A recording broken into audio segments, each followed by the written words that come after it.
This is the Humanist Report with Mike Figueredo. The Humanist Report podcast is funded by viewers like you through Patreon and PayPal. To support the show, visit patreon.com/Humanist Report or become a member at humanistreport.com. Now, enjoy the show. Welcome to the Humanist Report podcast. My name is Mike Figueredo, and this is episode 276 of the program. Today is Friday, February 5th, and before we get started, I want to thank all of the individuals who make the show possible, all of our Patreon, PayPal, and YouTube members, all of which either signed up for the very first time to support us this week or increased the monthly pledge that they were already giving us, and that includes Andrew, Crowded Crow, Dominique Richardson, Douglas Young, Greg Tides, Harold L. Nicole, Inez Williamson, Jenna Nix, Joe Cross, John Ellis, John Mertz, Judith Moser, Mark, Melissa Lynn, Michael Martin, Owen Johnson, Peter Pollard, Ray, Scott Rizzo, Shannon J. Brooks, and Tyler Geisbrecht. So thank you so much to all of these kind individuals. If you'd also like to support the show and join the independent progressive media revolution, you can do so by going to humanistreport.com/support, patreon.com/humanistreport, or by clicking join underneath any one of our YouTube videos. We've got another fantastic episode for you this week. We will talk about COVID deniers that shut down a vaccine site. Additionally, Marjorie Taylor Green is a lot crazier than any of us imagined, and the peasants took on the Wall Street hedge funds and won. We'll talk about the reaction to Wall Street bets from elites. Also, Republicans proposed a counter-offer to the Democratic Party stimulus plan. We'll talk about that. Additionally, Dave Rubin has a theory about the far right, that they are actually the far left. Yeah. The MyPillow CEO made a splash on Newsmax TV. We'll talk about that. Additionally, AOC shares more details about the traumatic day when the Capitol was stormed by far-right extremists. That's what we've got on the agenda for today's episode. Hopefully you will enjoy the program. Representative Alexandria Ocasio-Cortez has recently talked about how during the January 6th insurrection at the Capitol, there was a moment where she actually thought she was legitimately going to die. She hasn't really talked much about that incident until now, during an Instagram live stream where she discloses some more details, and she shares how it really was the situation where she felt like that was the end of her life. So we're going to show some clips from her Instagram live stream, and then we're going to talk about the response, because the response to her sharing this traumatic experience, I don't even know what to say. It's absolutely morally reprehensible, and you're learning how cold people are in politics, where they've dehumanized folks like AOC to the point where, they are laughing at her having what she believed was a near-death experience, and it's just gross. But nonetheless, let's listen to her story, because I think this is important. I opened the door when all of a sudden I hear that whoever was trying to get inside got into my office. And then I realized that it's too late, for me to get into the closet. And so I go back in, and I hide back in the bathroom behind the door. And then I just start to hear these yells of, "Where is she? Where is she?" And I just thought to myself, they got inside. And so I hide behind my door like this, like I'm here, and the bathroom door starts going like this, like the bathroom door is behind me, or rather in front of me, and I'm like this, and the door hinges right here, and I just hear, "Where is she? Where is she?" And this was the moment where I thought everything was over.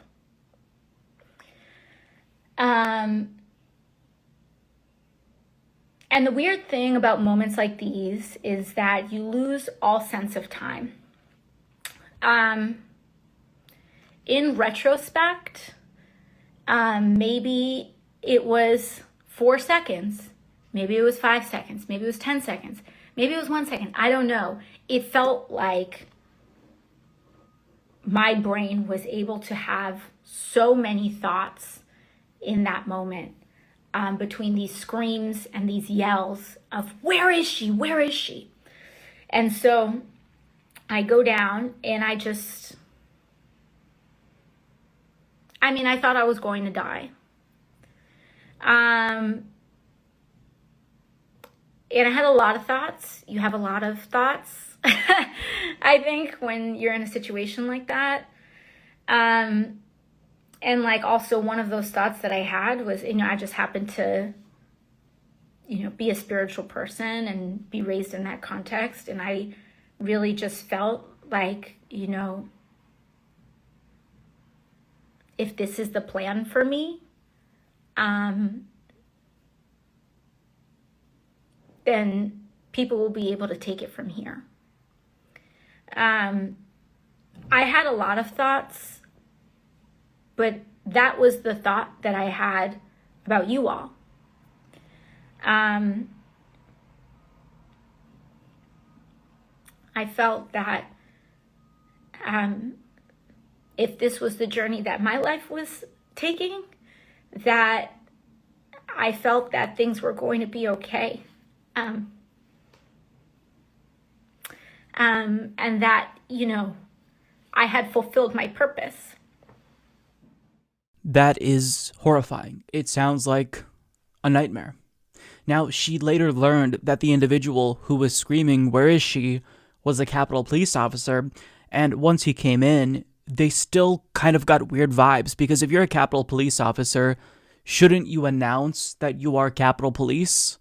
And after he was talking with her, he was still super aggressive, and he told her, he basically yelled at her, go to this area in the Capitol.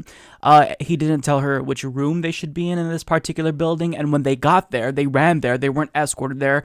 Her and one of her staffers ran there, and they were basically left wondering, where do we go? They heard the rioters outside, so they were questioning whether or not they were in more danger after listening to this individual. And even though in theory, like, you'd think, okay, this is someone who's supposed to protect me, it's a Capitol police officer, right? Well, after seeing the way that they opened the gates for the insurrectionists, I'm not so sure that that individual was on her side. Like, if I were in that situation and Capitol Police basically let this happen, at least a substantial portion of them were, and they were taking selfies, I wouldn't necessarily feel safe. So the fact that they got a bad vibe from this individual after, he was screaming at her, I don't blame them. I don't blame them at all. Now, she explains that this situation was particularly traumatic because she experienced past trauma before, and she came out as a sexual assault survivor, which is something that is very, very difficult to do. Folks who tell us to move on, that it's not a big deal, that we should forget what's happened, or even telling us to apologize, these are the same tactics of abusers. And I'm a survivor of sexual assault.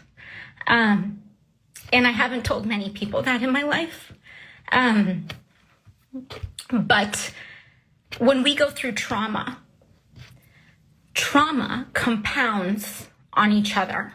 I give her credit. That is something that's really difficult to do, because in this day and age, when we're supposed to be applauding sexual assault survivors and encouraging them to come out and share their stories, like this is the Me Too era, right? You have so many people like laughing this off, downplaying it. Oh, she's just being melodramatic. Nobody wanted to kill her. Is that so? Because one of the individuals who was charged during the Capitol insurrection openly talked about wanting to assassinate AOC specifically. Is it really that shocking to think that white supremacists who are violent, who are storming the Capitol, wouldn't be targeting individuals like AOC, Ilhan Omar, Rashida Tlaib? I just, the callousness is really what strikes me from this story. Like, the response to her is what strikes me, and I don't want to give you this false impression that most people dismissed this and mocked her, because most people were supportive. Most people, are standing in solidarity with AOC as she shares this story. But usually, the most negative things that we see are what kind of stay with us. Now, one more clip that I want to play for you before I talk about the response from right-wingers and some who claim to be on the left is from Representative Katie Porter. In an interview with Lawrence O'Donnell on MSNBC, she talked about how when her and AOC connected, the response that AOC had, like the look on her face, she was rattled. Well, at first she saw me, and we waved. I went into my office, and a couple seconds later, she knocked and she said, could we come in? And I said, of course. And she began to, her staffer was trying to describe what had happened. And Alex is really usually like unfailingly polite and very personable. And she wasn't even really talking to me. She was opening up doors. And I was like, can I help you? Like, what are you looking for?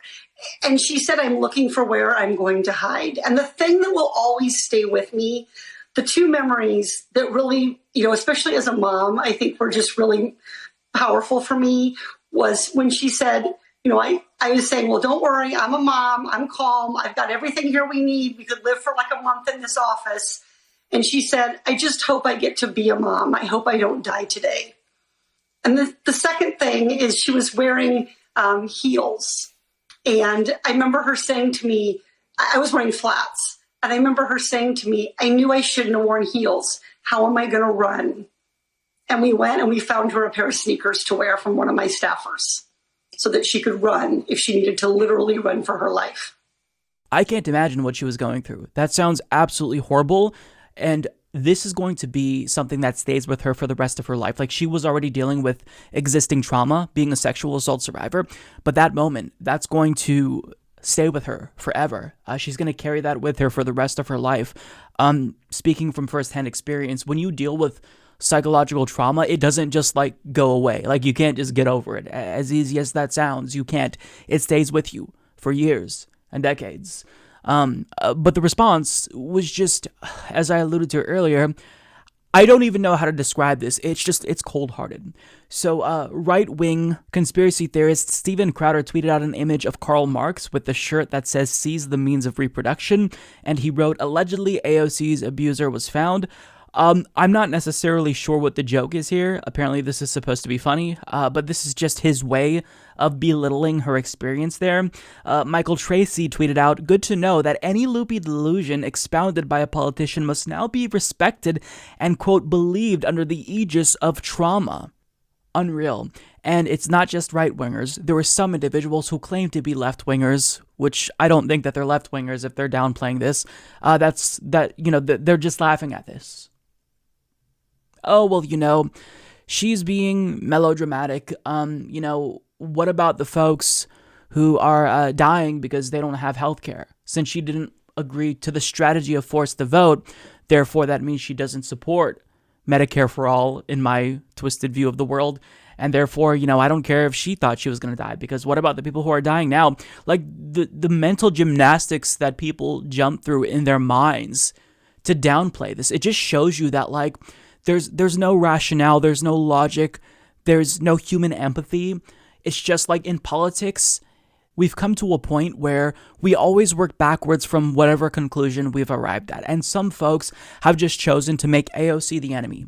Demonize like one of the only left-wing members of Congress who's a genuine ally. Demonize her, and so whatever she says is invalid, anything she says is wrong, because she's the enemy. She's the enemy. This is the result of conditioning by folks with very large platforms who just do nothing but rail against AOC. Attack, attack, attack. She's the enemy. She's stopping you from having Medicare for all. She's the problem. It's not corporate Democrats. It's not Republicans. It's her. It's just sickening. Like, the state of the left right now, it really worries me. It's like a snake eating its own tail, right? Demonizing AOC, I think that holding politicians accountable is absolutely necessary and warranted. You have to hold everyone in Congress accountable because they're in a position of power. They're in a position of great influence where they can actually affect change. But perhaps, maybe when they're like sharing their story about how they believed they were going to die, that's not necessarily the right time to do it. Maybe this is just me. Wait until a different instance. Maybe when it's more appropriate to bring up something. Like, maybe when they're sharing the fact that they're a sexual assault survivor and dealt with existing trauma, that might not necessarily be the best time to air your grievances with this individual who is an ally to us, believe it or not. It's just shocking to me. And because she wasn't actually being hunted down by, a far-right extremist storming the Capitol because it was a Capitol police officer, people are claiming that she's just being melodramatic. Does that make her feelings any less real? There are people who literally suffer from panic disorder, who have what's known as amygdala hijack, I think it's called, where they just inexplicably have panic attacks. They have this influx of adrenaline. Their heart starts racing. They start sweating. And they have that fight or flight response. It could be just the most random time ever. You could be in the store grocery shopping, and all of a sudden you get the instinct to get out, run, because you feel like you're going to die. There's no reason for it. But people get this. Does it mean they're actually in danger?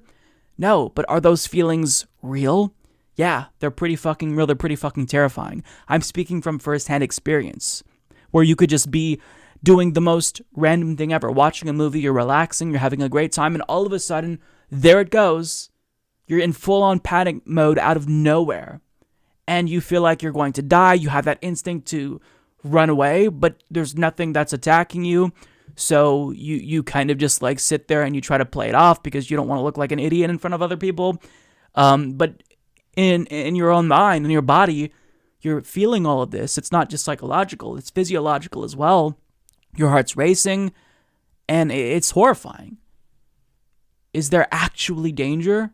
No, but that doesn't make the feeling any less real and horrifying. And each time you suffer from a panic attack like this, you remember it. You fear when the next one is going to come. This is what AOC is trying to talk about. Because she had existing trauma, she's always in that mindset, where if something traumatizing or scary happens, she immediately is going to think, oh my God, it's happening again. I'm in great danger. And it's not like she didn't have good reason to believe that she was in danger during this insurrection. Because again, there are violent white supremacists who want her dead. And I don't understand the callousness. I don't get it. I'm very, very discouraged at the state of politics currently on the left. But thankfully, we're kind of in this echo chamber where the dumbest folks usually are the loudest, but they're not the majority, and we still can move forward and progress with the help of allies like AOC. And so if we expect her to, represent us and have our backs, maybe at a time like this, we should be having her back and defending her, because what she went through is awful. The Trump-supporting CEO of MyPillow, Mike Lindell, appeared on Newsmax TV to talk about how he was banned from Twitter. I'm assuming he was planning to complain about how he's being censored and this is cancel culture. But the interview itself came to a screeching halt when he said something that prompted the anchors to stop the interview because they were worried that this guy was going to get them sued. So they basically had to read what appeared to be a legal statement from Newsmax TV, and hilarity ensued. Take a look. I don't want to say much more about this because I don't want to spoil it, but this was absolutely golden. So well, what happened? What happened with your Twitter account and the company page? Well, first mine was taken down because we have all the election fraud with these Dominion machines. We have 100% proof. And then when they took it down about 3 weeks ago, and then when I put it back up, my personal, it was a Mike, thank you very much. Mike, you're talking about machines that we at Newsmax have not been able to verify any of those kinds of allegations. We just want to let people know that there's nothing substantive that we've seen. And let me read you something there. While there were some clear evidence of some cases of vote fraud and election irregularities, the election results in every state were certified, and Newsmax accepts the results as legal and final. The courts have also supported that view. So Right. we wanted to talk to you about canceling culture, if you will. We don't want to relitigate the allegations that you're making, Mike, because we understand where you are. So let me ask you this. Do you think that this should be temporary because it appears to be permanent? Could you make an argument that it is temporary? What? Could you make an argument that this could be a temporary banning rather than permanent? No, I want it to be a permanent because you know what? They did this because I'm revealing all the evidence on Friday of all the election fraud with these machines. So I'm sorry if you think it's not Mike, it's real. Can I ask our producers, can we get out of here, please? I don't want to have to keep going over this. Actually, we at Newsmax have not been able to verify any of those allegations that you're... Mike, hold on a second. Everybody hold on a second. Mike, hold on 1 second. Let's talk a little bit about just what is happening overall in terms of censorship of... Trying to cancel out my company and myself. In this country, it's cancel culture. Wow. I mean, I don't know what they expected because Mike Lindell has kind of proven that he is a deranged lunatic, and he was banned from Twitter specifically because he was spreading misinformation about the election. So did you not expect him to bring up Dominion? Because I felt like if you were going to invite him on your program, that would be part of the conversation. But the reason why, for those of you who don't know, Newsmax was really worried about what he was saying there and they had to stop him was because they don't want to be sued. In fact, after they were spreading misinformation about the election and defaming Dominion, well, they threatened them with a lawsuit. So they had to basically come out with this apology and statement saying that there's no evidence that Dominion was involved in flipping the votes. It was this big thing. So they're trying to move past that, and then they bring on this jackass who's claiming that Dominion was part of the effort that led to the election being stolen, which there's no evidence for. But they literally had no choice. Like, legally, they were obligated to stop him and read that legal statement. It was hilarious. Play stupid games, win stupid prizes. Invite lunatics on your program. Don't be surprised when they say things that are so crazy that you're going to be worrying whether or not you'll be sued. And I love the plot twist in that segment. I don't know if you caught it, but when the anchor tried to change the subject back to Twitter and asked them, so do you think that you can make the case that your Twitter ban should be, temporary instead of permanent? The CEO, Mike Lindell, says, no, I want it to be permanent. Well, then why are you complaining? If they literally gave you exactly what you wanted, what's the problem? Like, you say that you've been banned and this is bad, but yet you want the ban to be permanent. Now, I don't know what he was trying to say. Like, maybe the point was that, well, I want to be permanently banned because this just proves that the left supports cancel culture and they want to censor conservatives. Maybe that was the point. But overall, the way that he was trying to make his case as to why Twitter banning him was bad, but yet he wants the ban to be permanent. Like, it's incoherent. Like, I don't get what the overall message is. And for whatever reason, right-wingers have become so accustomed to, playing the victims that now whenever they're banned from, Twitter or Facebook or whatever, they conflate that to their free speech rights being violated. You know how, we have the First Amendment and the government isn't supposed to censor us? Well, now, if a private company like Twitter bans you, that apparently is tantamount to your free speech being violated. This is why they need to teach civics in high school, because nobody knows the meanings of the political terms that they use, and we just need to, get a little refresher, because that doesn't mean your free speech was violated. Now, there's the conversation that we all should be having about how these Silicon Valley tech companies have way too much power and they need to be reined in. We need to regulate them more. We need to use antitrust laws to break them up, nationalize them if need be, regulate them as public utilities. That's a legitimate conversation. But what Republicans like to do, Donald Trump, Mike Lindell, is they'll get banned after they have had repeated warnings, and then they play the victim immediately. Like Donald Trump, people forget this. He wasn't just banned immediately when he started to spread misinformation about the election, which ultimately led to the Capitol insurrection that culminated in, him getting banned from Twitter. Every single tweet almost that he made after the election was a lie, and Twitter flagged all of them. So it wasn't until a month or so later, when there was actually violence as a result of his lies, that they took any action. Like, and so it's shocking to me that folks defend individuals like Mike Lindell and Donald Trump when normal folks get banned all the time from Twitter and nobody makes a peep about that. But the minute it's like this right-winger who literally incites violence, and Mike Lindell is part of that too, if you're lying about the election that led to people thinking that they needed to storm the Capitol to save democracy, you're part of that as well. But like that's when people like choose to die on this hill. No, I am pro free speech, so we literally should allow people who incite riots to have access to a Twitter account. Like, it's weird to me, but it's funny that like this dude was going on there, he was gonna play the victim, and Newsmax thought they had this easy segment where, you know, we'll just bring this idiot on, he'll talk about cancel culture and how the left wants to censor conservatives. But they got something that they did not bargain for. They got him saying something that would almost get them sued. And so now I really want to see more conservatives go on Newsmax TV and mention Dominion, so that way they have that little scrambling session where they try to like stop him, and it gets to a point where they just leave because they don't want to be involved. They don't want to be personally, legally accountable. I love this. Every second of that was golden.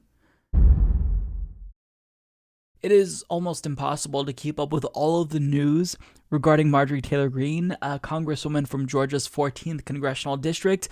Last week, we went over all of the most bizarre conspiracy theories that I thought she believed, but believe it or not, there's even more conspiracy theories that may be more bizarre than the ones we already knew about. For example, she once suggested that a space laser controlled by Jewish elites may have been responsible for the California wildfires. She also suggested that Ruth Bader Ginsburg died and was replaced with a body double. So, of course, you know, Trump wouldn't be able to name her replacement. Now, I think that conspiracy theory was disproven last year. But nonetheless, the fact that she believes these things leads me to think that there's no conspiracy theory that she wouldn't fall for. And you already see some leftists online trying to catfish her in a way by sending her DMs through Twitter saying, listen, I've got some evidence that's going to lead to the arrest of Hillary Clinton. Like, she's very trollable because she will believe anything. She's a rube.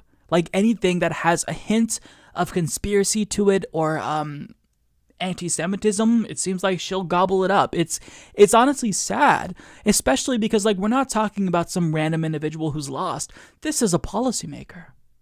You can't function as a competent policymaker if you don't have, like, a bare minimum level of intelligence, and you're that far gone. And she hasn't even been in Congress for a month, and she already can't even coexist with her colleagues because Cori Bush asked her to wear a mask since they're kind of neighbors, their offices are close to each other, and that led to her berating Cori Bush, and Cori Bush then feeling forced to move her office because this person is very clearly a lunatic. If you can't even react like a grown-up to somebody asking you to wear a mask and you berate them, then I mean, I don't blame Cori Bush. I would want to move my office away from her too. Now, in a way, I think that even though like what she represents is utterly terrifying, Democrats can use this to their advantage if they're smart, if they're savvy, if they're disciplined in their messaging. And what they need to do is make her the face of the Republican Party because, like it or not, she kind of is an accurate representation of a significant portion of the GOP's base. All of their years of, you know, trying to appeal to racists using dog whistles, you know, conspiracy theories, playing loose with the facts has culminated in this, a possible takeover of their own party with lunatics. Now, thankfully, it does seem as if Democrats are planning to make her the face of the Republican Party, and I think it would behoove them to do this because they want to turn people off. Like, overall, this will make Republicans more popular with a certain sector of society, but most normal Americans are going to be turned off by this. And thankfully, what Marjorie Taylor Green is doing is kind of causing this civil war / existential crisis to occur within the Republican Party, at least when it comes to Georgia's Republican Party, because they're currently panicking, trying to find some way to distance themselves from this lunatic who's already been legitimized by Donald Trump. Donald Trump called her a rising star. So the question is, like, what do we do after we spent years appealing and catering to these people? Like, we never thought that they would take over our party, but here we are. So the question is, what do we do?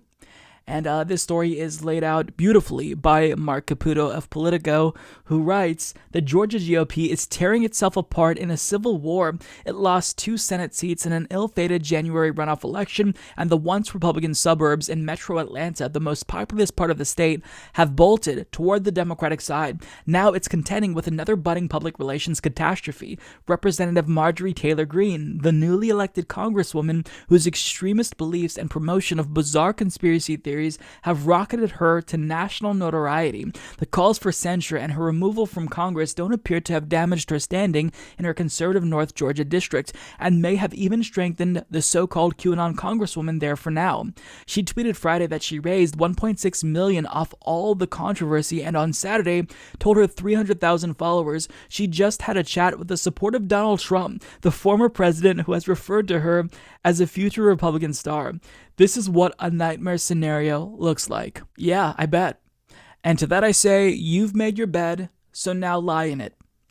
Play stupid games, win stupid prizes. Try to appeal to lunatics. Don't be surprised when they end up taking over your party, because that's exactly what's happening. The Republican Party is being taken over by complete lunatics. It's not just Marjorie Taylor Green. Laura Boebert is another member of Congress who supports QAnon or was subscribed to that conspiracy theory. And she, during the Capitol insurrection, literally tweeted out Nancy Pelosi's location, presumably because she wanted Nancy Pelosi to be targeted by the insurrectionists. Like, these folks are deranged, more so than the already deranged members of the GOP. I mean, when you think of Ted Cruz and Louis Gohmert, Jim Inhofe, you think these people, like, you can't get worse than them. But then Laura Boebert and Marjorie Taylor Green show up, and it's like, okay, so I guess that the bar is even lower than I thought. So, I don't know how this is going to play out. Is there going to be a civil war in the Republican Party? I really don't know, because when we saw the way that the Republican Party establishment handled the Tea Party, they kind of did it in a pretty strategic way. Like, they didn't necessarily reject the Tea Party outright. They kind of co-opted that movement and embraced it. Not that it was like a genuine grassroots movement, because this was funded by billionaires like the Koch brothers, but they kind of like embraced them and adopted some of the rhetoric and just overall shifted further to the right to accommodate the Tea Party. So what's going to happen? Like, are they going to shift further to the right to accommodate these QAnon conspiracy theorists? I mean, in theory, QAnon should be done because everything that Q said was wrong. Trump is out of power. He didn't arrest people. Biden was sworn in. So that should be done. But I mean, when it comes to these sorts of conspiracy-minded individuals who makes Alex Jones seem reasonable in comparison, what are they going to do? I mean, I would think that they're probably going to do what they did with the Tea Party and just embrace this element of their party, shift a little bit further to the right just to accommodate these people. Because how many Republicans already signed on to Donald Trump's scam to claim that the election was stolen, and how many voted to not certify the election results? So they're already kind of doing it. Like, they're already kind of shifting to the right and becoming authoritarian to accommodate folks like this. So, and it's not just to accommodate folks like Marjorie Taylor Green specifically. To be clear, it's to accommodate the GOP's increasingly extremist base. So what is this going to lead to? I don't know. Will she be censured? Don't know. Will she be expelled? I don't know. Should she? Absolutely, because if you don't even accept democracy itself, if you refuse to certify the results of the election and you're anti-democracy, you shouldn't serve in a democratic body. Will she, though? Don't think so. I don't think so. And if she's not, then Democrats would be foolish to not use this as an opportunity to paint her as the face of the Republican Party to try to turn off more people. Because, I mean, the Republican Party is already extremist, so I don't know what more examples you need. But if this doesn't turn people off to the Republican Party, then America, as we know it, is in a lot worse shape than previously thought. So I'm sure that there's going to be more conspiracy theories about Marjorie Taylor Green that come out. And I'm not going to lie, I'm really enjoying this story. Any news surrounding her, I'm gobbling that shit up because it's entertaining. Like, it's sad because it hurts democracy, but at the same time, it is kind of nice to see everything we predicted come to fruition, even if we were hoping to be wrong. Like, when we said years ago that the Republicans are playing a dangerous game by pandering to these types of folks, and it's going to come back to bite them, it is nice to see us be proven right, even if that comes at a cost. But, we'll see how they handle this. I I don't know. I'm too cynical. I think that they're going to end up embracing folks like Marjorie Taylor Green. They're too far gone. The party is I don't know how you deal with this party. It's fucking insane. So I think that a general issue that we all anticipated with regard to the COVID-19 vaccine is getting people to want to take the vaccine. We can't actually end the pandemic if people are skeptical about the vaccine or are afraid to take it. So we have to get them to want to take it. We have to combat the spread of misinformation. That's something that I think we all knew was going to be part of this process. But one thing that I didn't necessarily anticipate was getting people who don't want to take the COVID-19 vaccine to not want to stop others from taking the COVID-19 vaccine, because that's what happened. There was a small protest at the Dodgers Stadium in Los Angeles, and they blocked traffic and ended up shutting down the entire vaccine site temporarily. So this is something that we also have to deal with.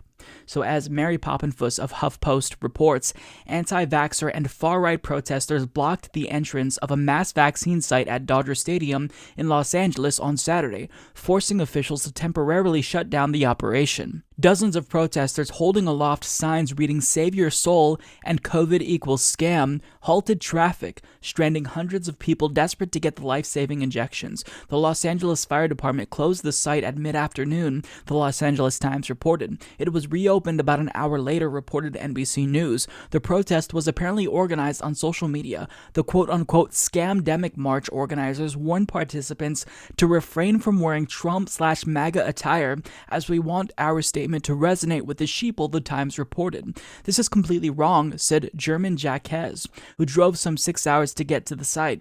I've been waiting for weeks to get an appointment, he told the Times. I am a dentist. I'm taking a big risk being around patients. I want to be safe for my patients and for my family. Yeah. Now, here is a quick video that gives you a little bit of a taste of the insanity that ensued, followed by a shot of the traffic jam that this caused, and it was massive. Gee, you think maybe because Bill Gates' parents started Planned Parenthood and they like to kill babies and sell their body parts to the highest bidder? You ever think about that?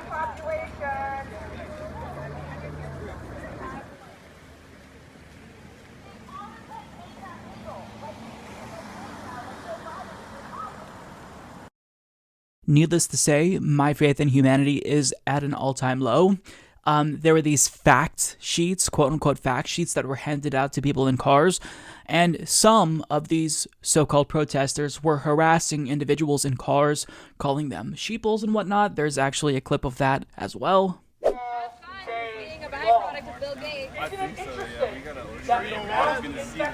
Hey guys, there's 2 entrances to go running to your car. Why are you wearing a mask in your car? Oh, and a lot of people will tell me, your dog needs a mask. Okay, Your dog needs a mask. Your dog needs a mask. Do you think you can get COVID? Your dog needs a mask. People put them on for them, and if they need adjustments, they touch them from the side. They also operate over gaping wounds. I pray that none of you are encountering gaping wounds. Your dog is smarter than you. So, okay. That is just insane. This is really depressing, and I was starting to feel a little bit more optimistic, but this kind of got me back into that doomer mindset. Seeing this really, it kind of rattled me, because look at the way that we're responding to something that theoretically shouldn't be that confusing. If we can't even address a pandemic in a competent way, and you see all of these conspiracy theories pop up, how the hell are we going to solve a much more pressing issue like climate change? Seeing things like this, it makes me feel hopeless. And, they were saying, have fun being a byproduct of Bill Gates. And there was another lady walking around filming the people in the car. And I think she was calling them sheep. You had a lady on that had a shirt that said fake news, and she was referring to CNN. But ironically, I'm sure that she gets her news from Facebook memes and OAN. The problem is that folks, they've arrived at the correct conclusion in a way, but the way that they got there has led them astray. So they have this vague idea about elites like Bill Gates, and they know that elites in general, billionaires in general, are bad, but they don't know why they're bad. They can't articulate an intelligent reason why we should fear people like Bill Gates. Like for me, from my perspective, Bill Gates is a billionaire. He exploited the labor of his employees to get rich, make billions of dollars. And the wealthy elites in this country, in a capitalist system, wealth equals power, and they use the power that they have to perpetually rig the system in their favor so they continue to increase their wealth while the poor gets stuck with crumbs. So that's why we should not like the elites. But to these individuals, the reason why they don't like elites is because they think that people like Bill Gates are either satanic pedophiles, or in the case of COVID-19, he's not actually trying to fund the vaccine to stop the spread of the virus. He's trying to inject people with the mark of the beast or RFID chips. I don't know what the conspiracy theory is in particular related to Bill Gates. And I will say that we shouldn't have to rely on the generosity of billionaires to fund projects like this or help fund projects like this, whatever his role in this was. And we should just be taxing him and funding these initiatives through the government. Big pharma should be nationalized. I'm aware that there are criticisms with, elites, but the conclusions that they arrive at, how they get from point A to point B being that elites are bad, is where all the problems arrive. It's why you can't work with right-wingers, because even if they agree that the establishment is the problem and elites in this country are bad, well, since they arrived at that conclusion differently, the solutions that they would apply are completely different. So in this instance, these folks think you just don't get vaccinated because, it's bad. You're getting sick from the vaccines. On top of that, they think that you are going to receive the mark of the beast, I'm guessing. There's so many conspiracy theories related to the COVID-19 vaccines that I can't keep up. But this is dangerous. This is dangerous. People are dying in America. We're almost at 450,000 deaths. And you have people like this blocking traffic and literally getting an entire vaccine site shut down. This is the largest vaccine site in Los Angeles. And just a small group of people shut it down. Imagine if the rest of the conspiratorial people who are Trump supporters knew how easy it was to do something like this. This is horrifying. Absolutely horrifying. Now, I want to show you some additional pictures here. You have one guy holding a sign that says end the lockdown. You have this guy. He has a sign with really small text that you can't even read, but you can kind of see exactly what it's alluding to, that vaccines are bad. They have a bunch of chemicals in it. He can't necessarily explain why vaccines are bad, but they're bad because chemicals sound scary. So, I don't know what it is. Ignorance breeds fear. You have this person that has a sign that says, I only like muzzles in the bedroom. So she's just, so clever, so edgy. And the other side of the same sign, as you can see from the picture on the left, says 99.96% survival rate. Now, I've seen this statistic a lot as reason to not take COVID-19 seriously.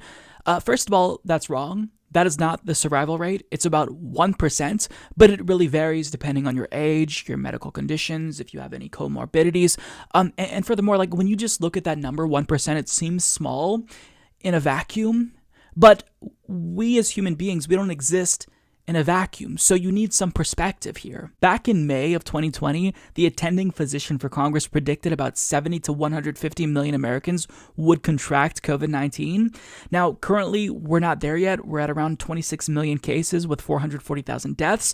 But if that early estimate actually did bear out, here's what a 1% mortality rate would actually look like. Quote, a 1% mortality rate at that scale of infection is between 700,000 and 1.5 million dead, roughly the population of Washington, D.C. on the low end, or the entire population of Hawaii on the high end. So yeah, 1% might sound small in theory, but if you just look at the raw numbers, that's a lot of human lives that are lost if the worst case scenario bore out. If Hawaii just suddenly disappeared like that, wouldn't we be concerned? Or would we think, well, it's only 1% of the US population or the human population, so, there's a lot more humans. Statistically, you're not likely to disappear, so we shouldn't care. No, of course not, because we're human beings. We have empathy for other human beings. I don't get this thinking. Well, if I'm young and healthy, it's probably not going to impact me as badly. So, if old people die, fuck it. I don't understand this thinking. I don't get it. how selfish and disgusting this is. And it's not like, oh, well, we shouldn't care because there's a high survival rate of COVID-19. Most people do survive COVID-19, but the issue is that there are long-term health effects that linger for who knows how long. How long do people with COVID-19 lose their sense of taste or smell? Is it permanent? We don't know. And also, this photograph provided by Texas Tech University shows that the people who had COVID-19, their lungs, even compared to smokers, looks absolutely terrible. Like, you don't have to be an expert or be able to read x-rays to know why it looks so different, why it's much worse than normal lungs or even smokers' lungs. Like, this is serious. And like, even when it comes to the common cold, we all get colds. We know that we're going to survive this. But still, if someone had a cold, would you just let them cough in your face because you know that there's going to be a high percentage that you survive that? Of course not, because it still sucks to get sick. So this line of thinking is fucking stupid. And not wanting to get the vaccine yourself, that's one thing. But to literally actively stop people from getting the vaccine under the guise of you are protecting them, you're trying to save their soul, which tells me this is some like nutty evangelical thing. It's just, the species cannot survive with this level of stupidity. And then you have figures who spread misinformation with large platforms about vaccines, and that also compounds, makes the issue much worse. It's really, really frustrating. So the vaccine is needed to save lives. You're not helping, you're hurting people if you're against this. You're hurting people by doing this. And if they genuinely believe that, like, they care about these folks, then wouldn't calling them fucking sheeple not persuade them to your side? Like, that sounds fucking stupid. How many of these people who are using the term sheeple watch OAN, follow Trump religiously, subscribe to a religion, and they're calling others sheeple? Like, these people are the dumbest in society. Like, they are the absolute dumbest of the dumb. And it's individuals like them who hold the entire human race back. So these folks should be absolutely ashamed of themselves, but they have no shame. They genuinely believe that what they're doing is noble, and they think that they're saving lives, when in actuality, they're not. They're hurting all of us. Dave Rubin, otherwise known as Rave Dubin, has a really interesting new theory about the far right. His theory is that they're actually the left. I don't have the full clip, so I don't know like what the full context is, like why this was included in the broader conversation that he was having with his audience. Nonetheless, what he says here is, we'll call it fascinating. Now, is there some far right, which really is far left because it's collectivist, is there some white nationalist problem on the right? Well, yes, it's a tiny little thing that has no institutional power. I don't think Trump is part of it. I don't think Tucker Carlson is part of it. And because it's collectivist, it's actually left, not right. But that's a whole separate issue. If you were really far right, that would mean that you're just the ultimate individualist, meaning you don't want government. So, that's like you want to live in Mad Max or something, which I think is kind of fun to talk about, but I don't think is that real. Okay. That short clip that we just watched, dare I say, contained too many high-level ideas, because I don't know how to respond to that. Like, my brain is in recovery mode from taking in too many high-level important ideas. I don't know what to say. I took the time to transcribe everything that he said there because I really wanted to dissect this, and I still don't know how to make heads or tails of this. He says, now, is there some far right which really is far left? So his assertion is that there's not actually any white nationalists in the Republican Party, because in actuality, the far right really is the far left.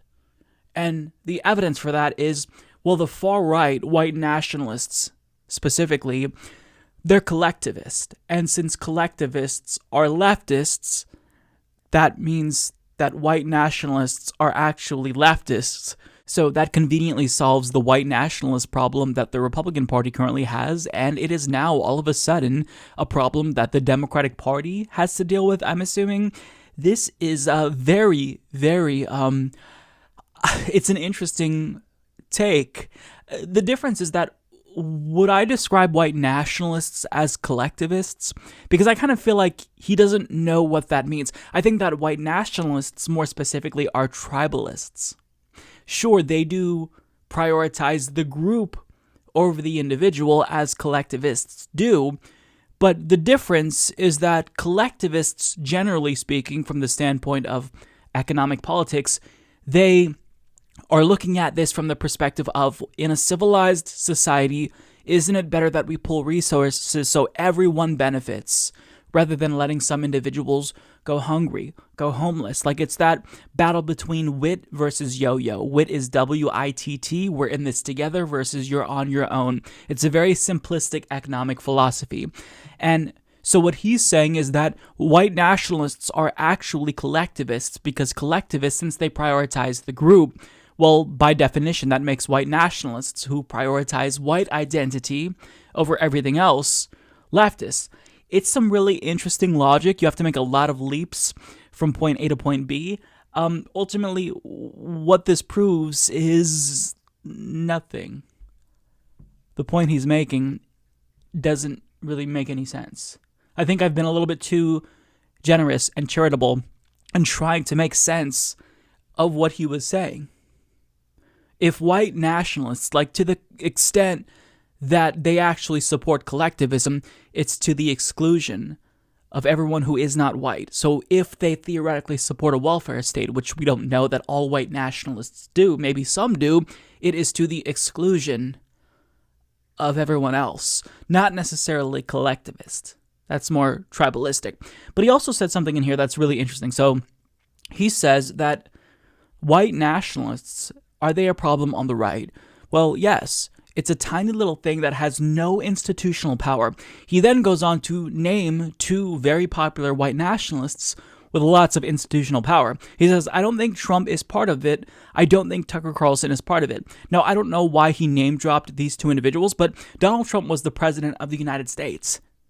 He was a white nationalist, a white supremacist. Like, he retweeted one of his own followers saying, white power. Look at the policies that he instituted over the course of 4 years. Someone who was a demagogue, who specifically was demeaning and demonized other races, calling Mexicans rapists and whatnot, that person is a white supremacist, and he was the president. If that's not institutional power, I don't know what is. Now, when it comes to Tucker Carlson, someone who claims that immigrants make America dirtier, that is pretty clearly white supremacist. I don't think that individuals who aren't white supremacists would think that immigrants make America dirtier. He also very clearly targets members of Congress such as Ilhan Omar, claims that she hates our country, excluding hers. That's the implication.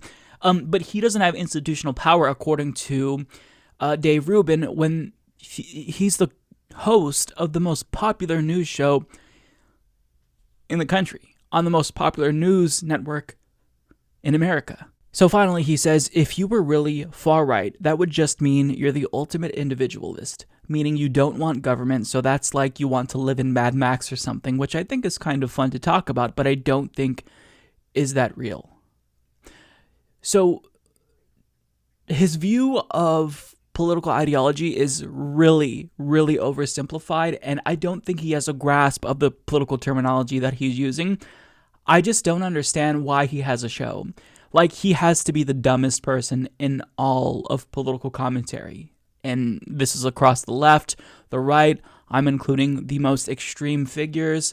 He's the dumbest out of everyone. You could tell, like, he's just genuinely disinterested in politics. Like, he would be more suited to do commentary on gossip related to celebrities or something like that. And he kind of did do that a long time ago. Like, when he had his own show on The Young Turks, he would interview celebrities like Lance Bass and whatnot, and they'd talk about gossip, and sometimes they'd get a little bit political, but, you know, nothing too in-depth. He doesn't want to be doing this, you could tell, but I mean, he made this bed, and this is the grift that he pursued, so, you know, you can't really back out. It's lucrative, so he's pursuing it, but you can tell, like, he doesn't care. Like, he doesn't read political philosophy. He doesn't read any of the right-wing figures that supposedly influence him. He doesn't even know the talking points that right-wingers use, generally speaking. Like, if I listen to Tim Pool's podcast, he's going to say certain things that a lot of right-wingers say. If you consume right-wing media, they're all kind of going to think the same way, and as a result say the same things. They kind of parrot each other and whatnot. Dave Rubin doesn't sound anything like them. Like, he's not part of that right-wing echo chamber as his colleagues are. Like, for me, like, if you watch David Dole, Kyle Kulinski, Benjamin Dixon, all of us, we kind of have the same themes in our shows, right? We say kind of the same thing. And the same is true on the right, because if you think a certain way, if you subscribe to a certain political ideology, like, you're going to have a lot of overlap. But Dave Rubin's show is so, like, unique. The only area where there's overlap with other right-wingers is when he talks about, like, cancel culture and stuff, because that's easy. You don't necessarily have to do research. You just bring on, like, some right-winger who was banned on Twitter, and you say, this is evidence that we don't have free speech anymore. So unless it's, like, the laziest thing imaginable, I mean, his show is almost apolitical. It's just so stupid. So I don't know what to say. This is Dave Rubin, very serious political commentator, who says that white nationalists, the far right, they're actually the left. Okay, Rave. Well, as you all know by now, last week a single subreddit, Wall Street Bets, beat short sellers at their own game and gave these hedge funds a taste of their own medicine, and it was just beautiful to see, and all of this culminated in the company that bet against GameStop, Melvin Capital, taking a hit of more than 50%.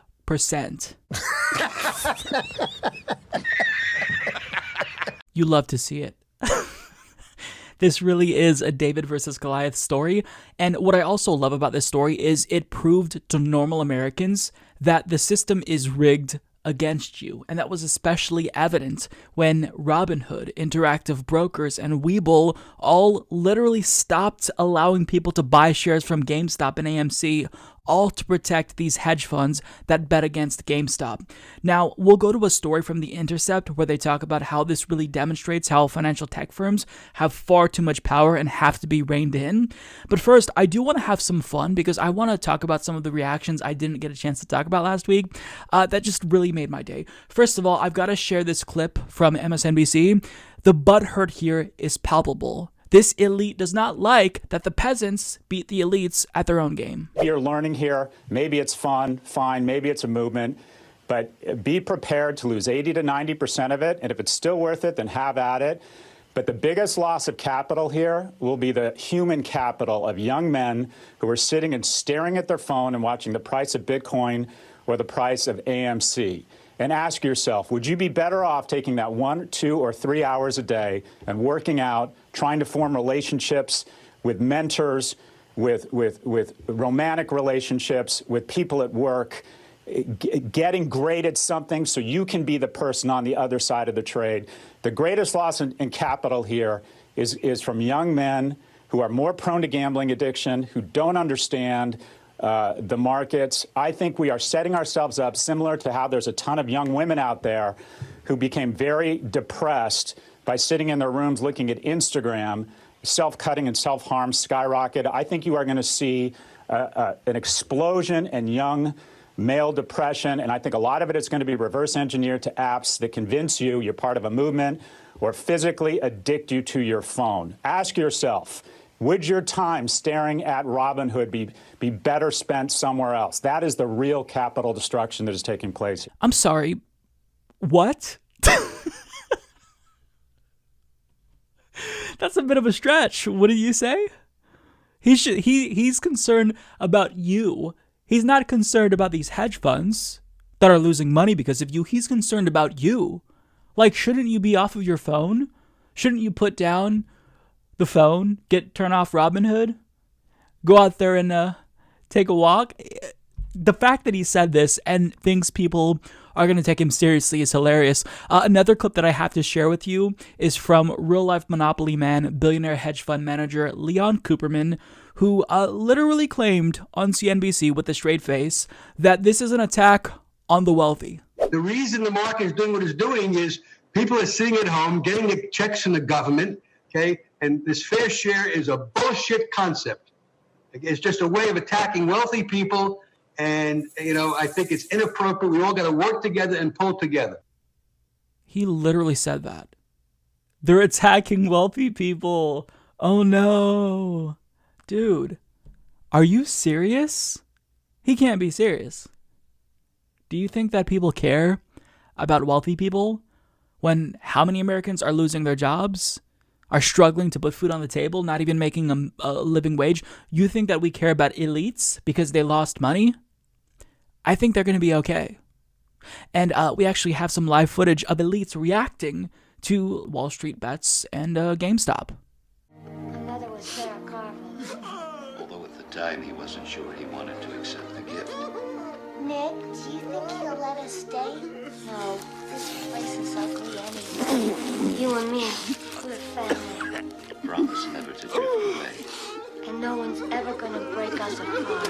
After sitting back, we believe that's pretty special. Yeah. Now, for those of you unfamiliar with Leon Cooperman, he is a bit of a drama queen. The last time that he made headlines was because he literally was on CNBC and he cried because the subject of the wealth tax came up. I wish I were making this up, but I'm not. He cried because he felt as if the rich in this country, they're just being demonized too much. I mean, I think it's kind of obvious people can not only see the emotion on your face, but hear it in your voice when you talk about this, Lee. Why? I care.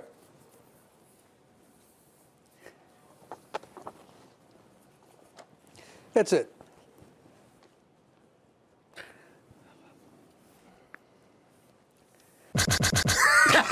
That was magical.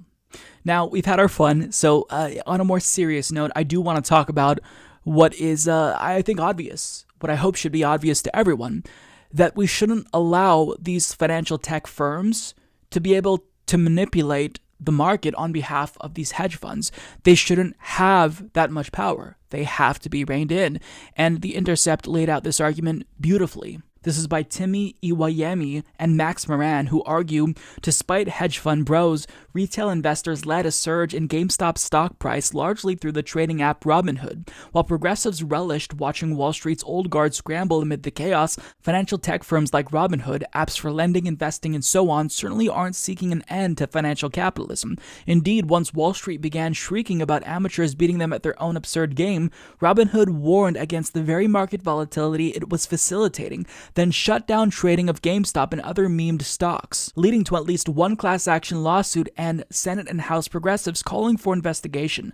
Ultimately, it looks like the hedge fund Robinhood users targeted, Melvin Capital Management, will just be partly bought by a different, larger hedge fund, Citadel Capital Management. A separate company called Citadel Securities, which has the same owner as Citadel Capital Management, Ken Griffin, the richest man in Illinois, facilitates some of Robinhood's transactions. Robinhood itself makes money by selling data on users' trades to giant Wall Street firms who then stake their own positions based off what the little guy is up to.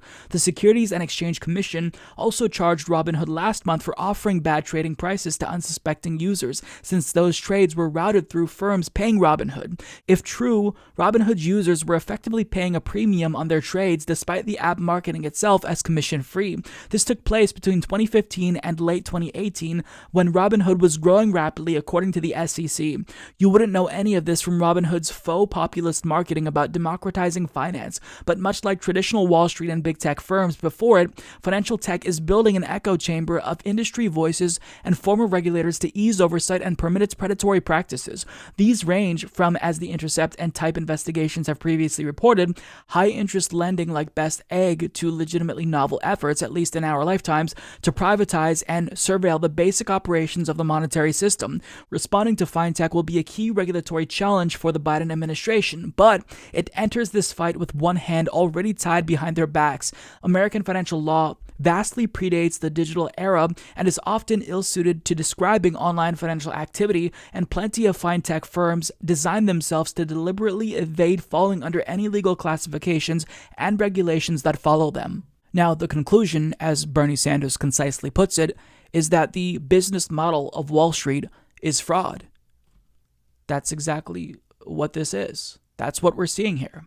Now, of course, we have to rein these companies in, but the article goes into great detail, and I'll link to it down below, about how Biden's administration has a lot of conflicts of interest and why it's not going to be likely that the folks who are benefiting from these companies are going to want to rein them in. And when it comes to the Treasury Secretary, Janet Yellen actually took $800,000, more than $800,000 in speaking fees from Citadel. And that's according to Slate. So the question is, why would these individuals who are overseeing these financial tech firms want to regulate them and rein them in when they're not incentivized to do that? They're incentivized to let them kind of do what they want to do and regulate themselves. Look, it's why nothing really seems to change in this country, because of money in politics. And I'm not just talking about the traditional legalized bribes of campaign contributions, where these private companies, they'll give money to politicians, and then those politicians will in turn represent them, pass policies that they want. Like, it goes deeper than that. The corruption is rampant, where folks who are likely to get jobs based on, their previous positions, they will be buttered up by these companies. I mean, Hillary Clinton, before she ran for president, got tons of money in speaking fees. As soon as Obama got out, he got money from speaking fees as a way to, I guess, kind of like pay him back for not regulating them as hard as he should have. So, it's a revolving door. It's corruption. It's legalized bribery. I mean, this really is the intersection of everything that is wrong with our system and why we never see changes. Why, when it comes to policy outcomes, average citizens have a statistically insignificant impact on what actually gets passed, whereas special interests, they actually do dictate what policies pass out of Congress. Like, it's a rigged system. Like, it's rigged against you. It's rigged against us from a policy perspective, and really what this does is it lifts that veil. Normal Americans can finally see, because of this story, that the system isn't working for you. And that's the beauty of this story. This is basically Occupy 2.0, because the little guy won. And they didn't just win, they got the entire system to expose itself. And that is a beautiful thing. And the meltdown that ensued afterwards, that will continue to ensue, is something that I am absolutely going to enjoy. Because it's about time that these assholes and these elites got a taste of their own medicine. Like, it's fine for them to have the system rigged in their favor. But the minute things don't go their way, well, we saw what happens. They're so brazen. Once again, Republicans have proven why nobody in the country should be taking them seriously, and more importantly, why they should be sidelined from any and all future negotiations related to the stimulus package. Because they are trying to get Biden to agree to their watered-down version of stimulus relief when they have no leverage. But their pitch to Joe Biden is laughable, what they've come up with. So 10 GOP senators have basically said this to Joe Biden. I'm paraphrasing.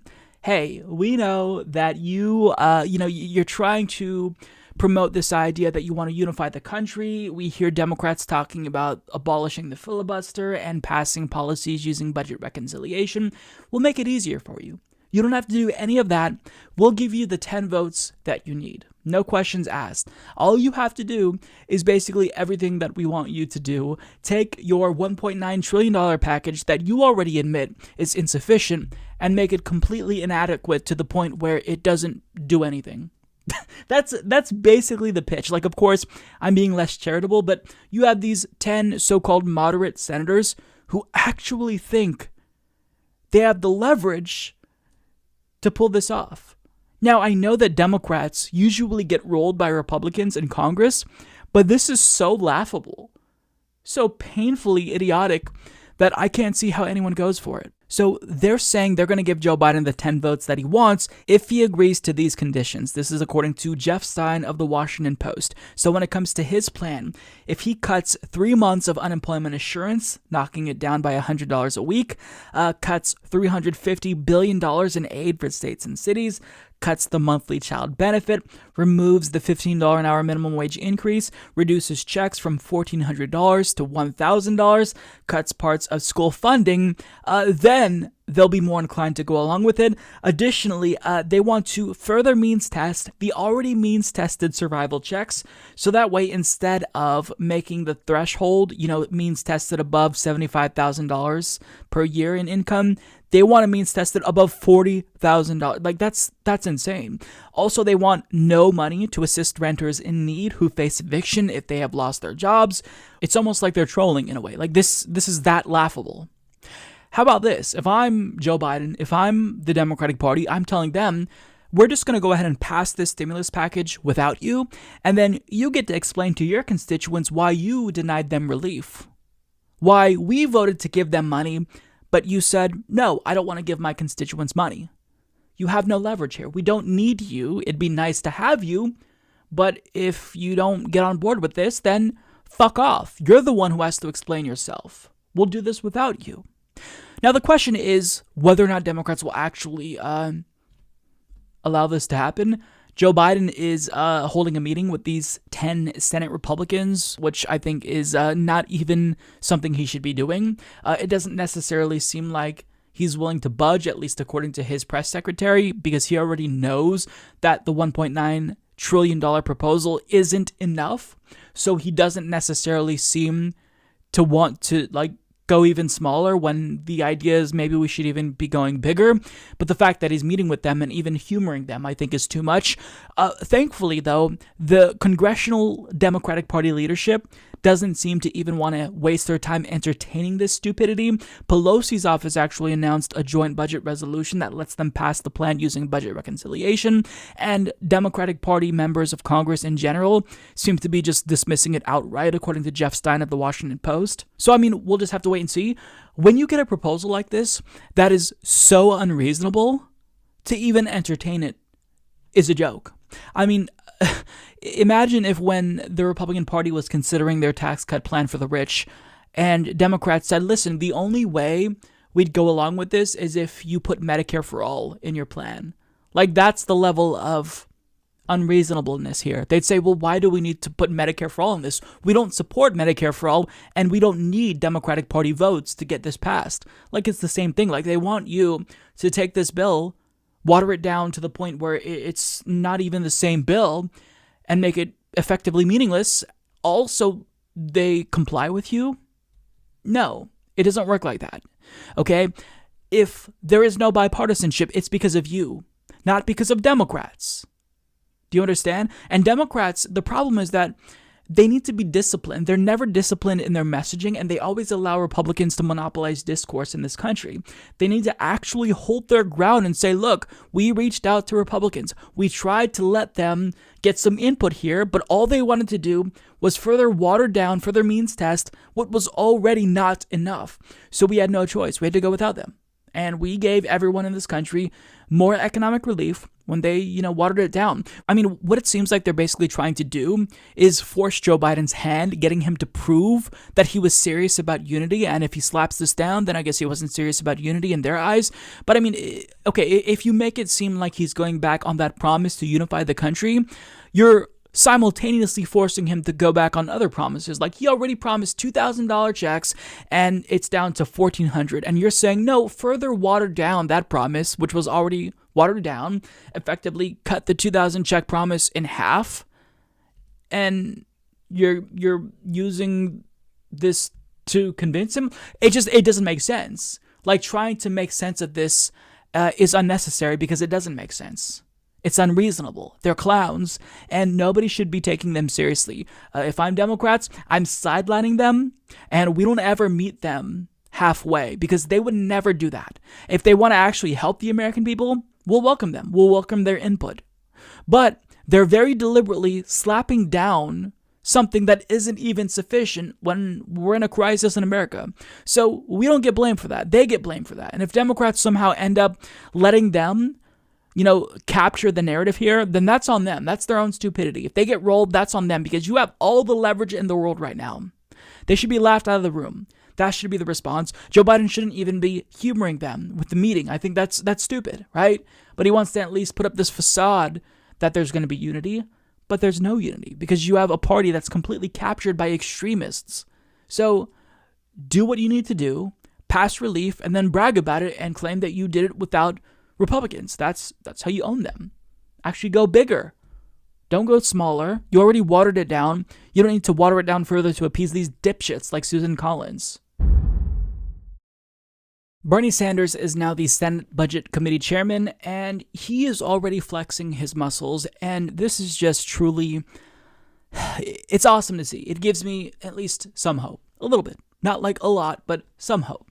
So as Warren Gunnels tweets out, today, Budget Committee Chair Sanders introduced the $1.9 trillion budget resolution allowing the Senate to boost direct payments to $2,000, provide $400 a week to the unemployed, raise the minimum wage to $15 an hour, prevent mass layoffs, and more. And the motion to proceed passed 50-49. Let's go. And I love this because, Democrats, they were already too kind to Republicans. Like, they tried to reach out, tried to give them some input, and they already proved within a matter of weeks they're clowns. They're not serious actors. Like, the counter offer that the 10 moderate Republicans proposed to Biden's $1.9 trillion stimulus package, it should get them laughed out of the room. Like, they're not serious about actually delivering to the American people at a time of crisis. So sideline them, push them out of the way. You gave them a chance. Now it's time to pass what the American people needs using reconciliation. Now, on the floor, Bernie Sanders responded to attacks that Republicans have lobbed against him because he is pushing for budget reconciliation to make change. And what he said here was it was perfect. Now, Mr. President, I have heard from some of my Republican colleagues who tell us that, this reconciliation concept, that's a radical idea. Why are you using reconciliation? And they're telling us that it is absolutely imperative that we go forward in a bipartisan way and require 60 votes for passage. But I must say that when Republicans used this same reconciliation process, Mr. President, I didn't hear much about bipartisanship at that point. In fact, Republicans used the reconciliation process to provide trillions of dollars in tax breaks to the top 1% and large profitable corporations by a simple majority vote. The only people who voted for that bill were Republicans. No bipartisanship in that bill. My Republican colleagues used reconciliation to open up the Arctic National Wildlife Refuge for the drilling of oil, once again by a simple majority. Only people who supported that were Republicans, not one Democrat. As we all remember, painfully, my Republican colleagues used the reconciliation process to try to repeal the Affordable Care Act and throw up to 32 million Americans off of the health care they currently have. And as you'll recall, Mr. President, that was a 100% partisan vote, which fortunately lost by one vote. Further, weeks before a presidential election, last election, my Republican colleagues pushed through their nominee for the Supreme Court with 50 votes. A few weeks before the election, not one Democrat supported that nominee. Totally partisan vote. Well, as the incoming chair of the Senate Budget Committee, this is what I believe.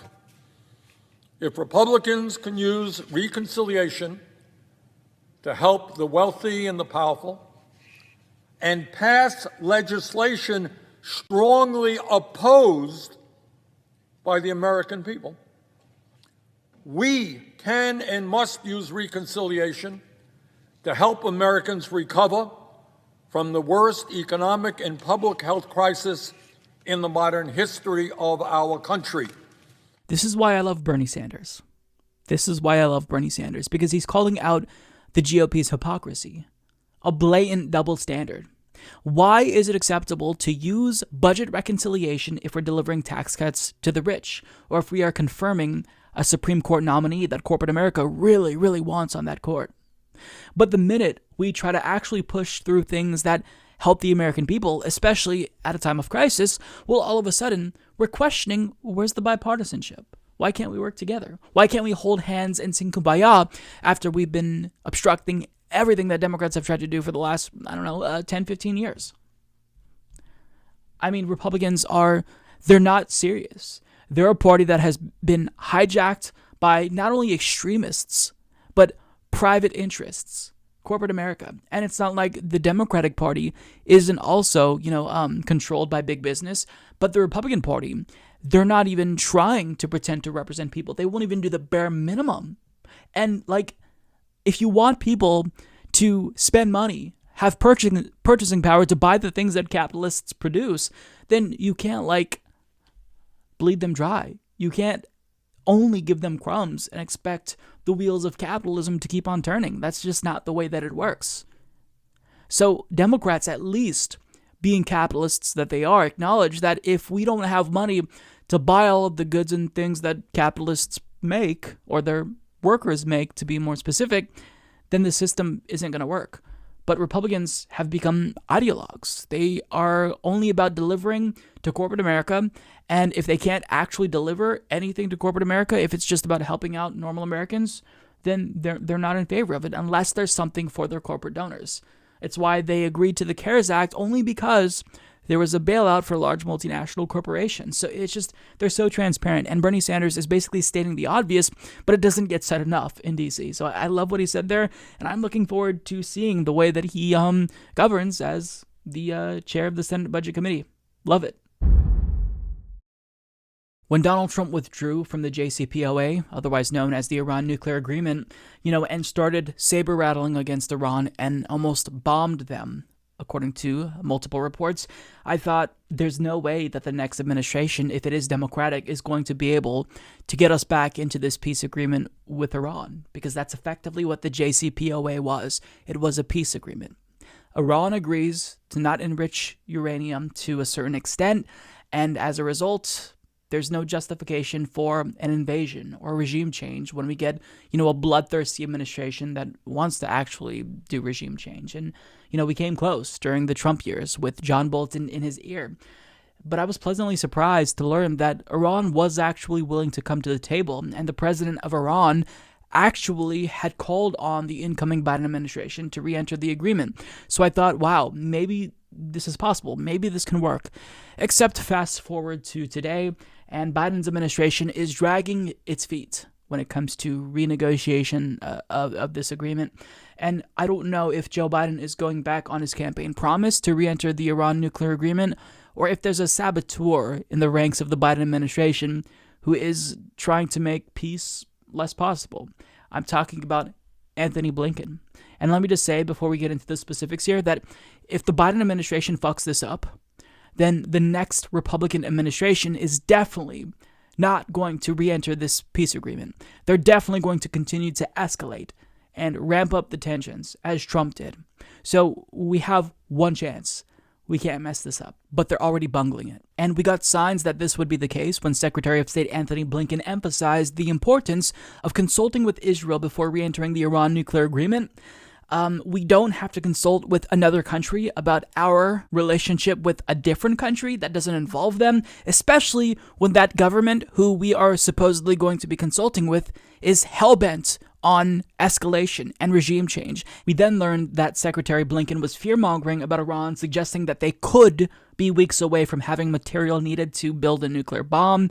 And now Newsweek is reporting that Biden's administration has dodged an offer from Iran to discuss their re-entry into the deal. Now, we will listen to the new Secretary of State struggle to articulate a good reason why we're not actually talking with Iran, why we're giving them the cold shoulder when they're literally reaching out to pursue peace.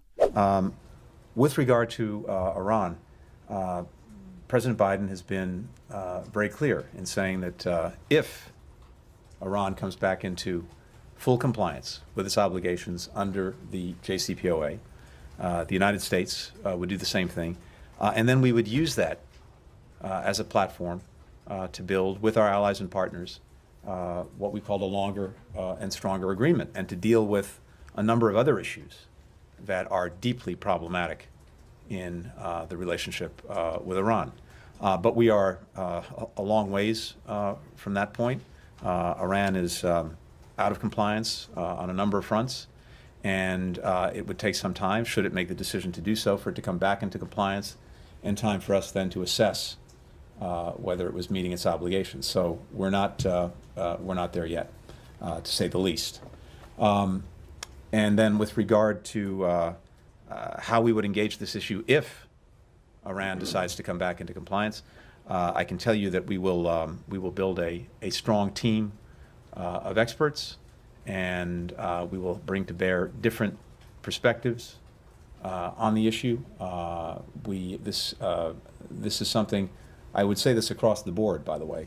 One of the things that I feel very strongly about is that in any of the issues we're engaged on, in any of the issues that we're tackling, and that our foreign policy has to confront, that we are constantly questioning our own assumptions and premises, that we do not engage in groupthink, that there is as much self-criticism and self-reflection as we get from, appropriately, the outside, whether it's from you or whether it's from people who disagree with the policies we're pursuing. So I think you can expect to see that as we move forward, both with regard potentially to Iran and, for that matter, to just about any other issue we tackle. Thank you.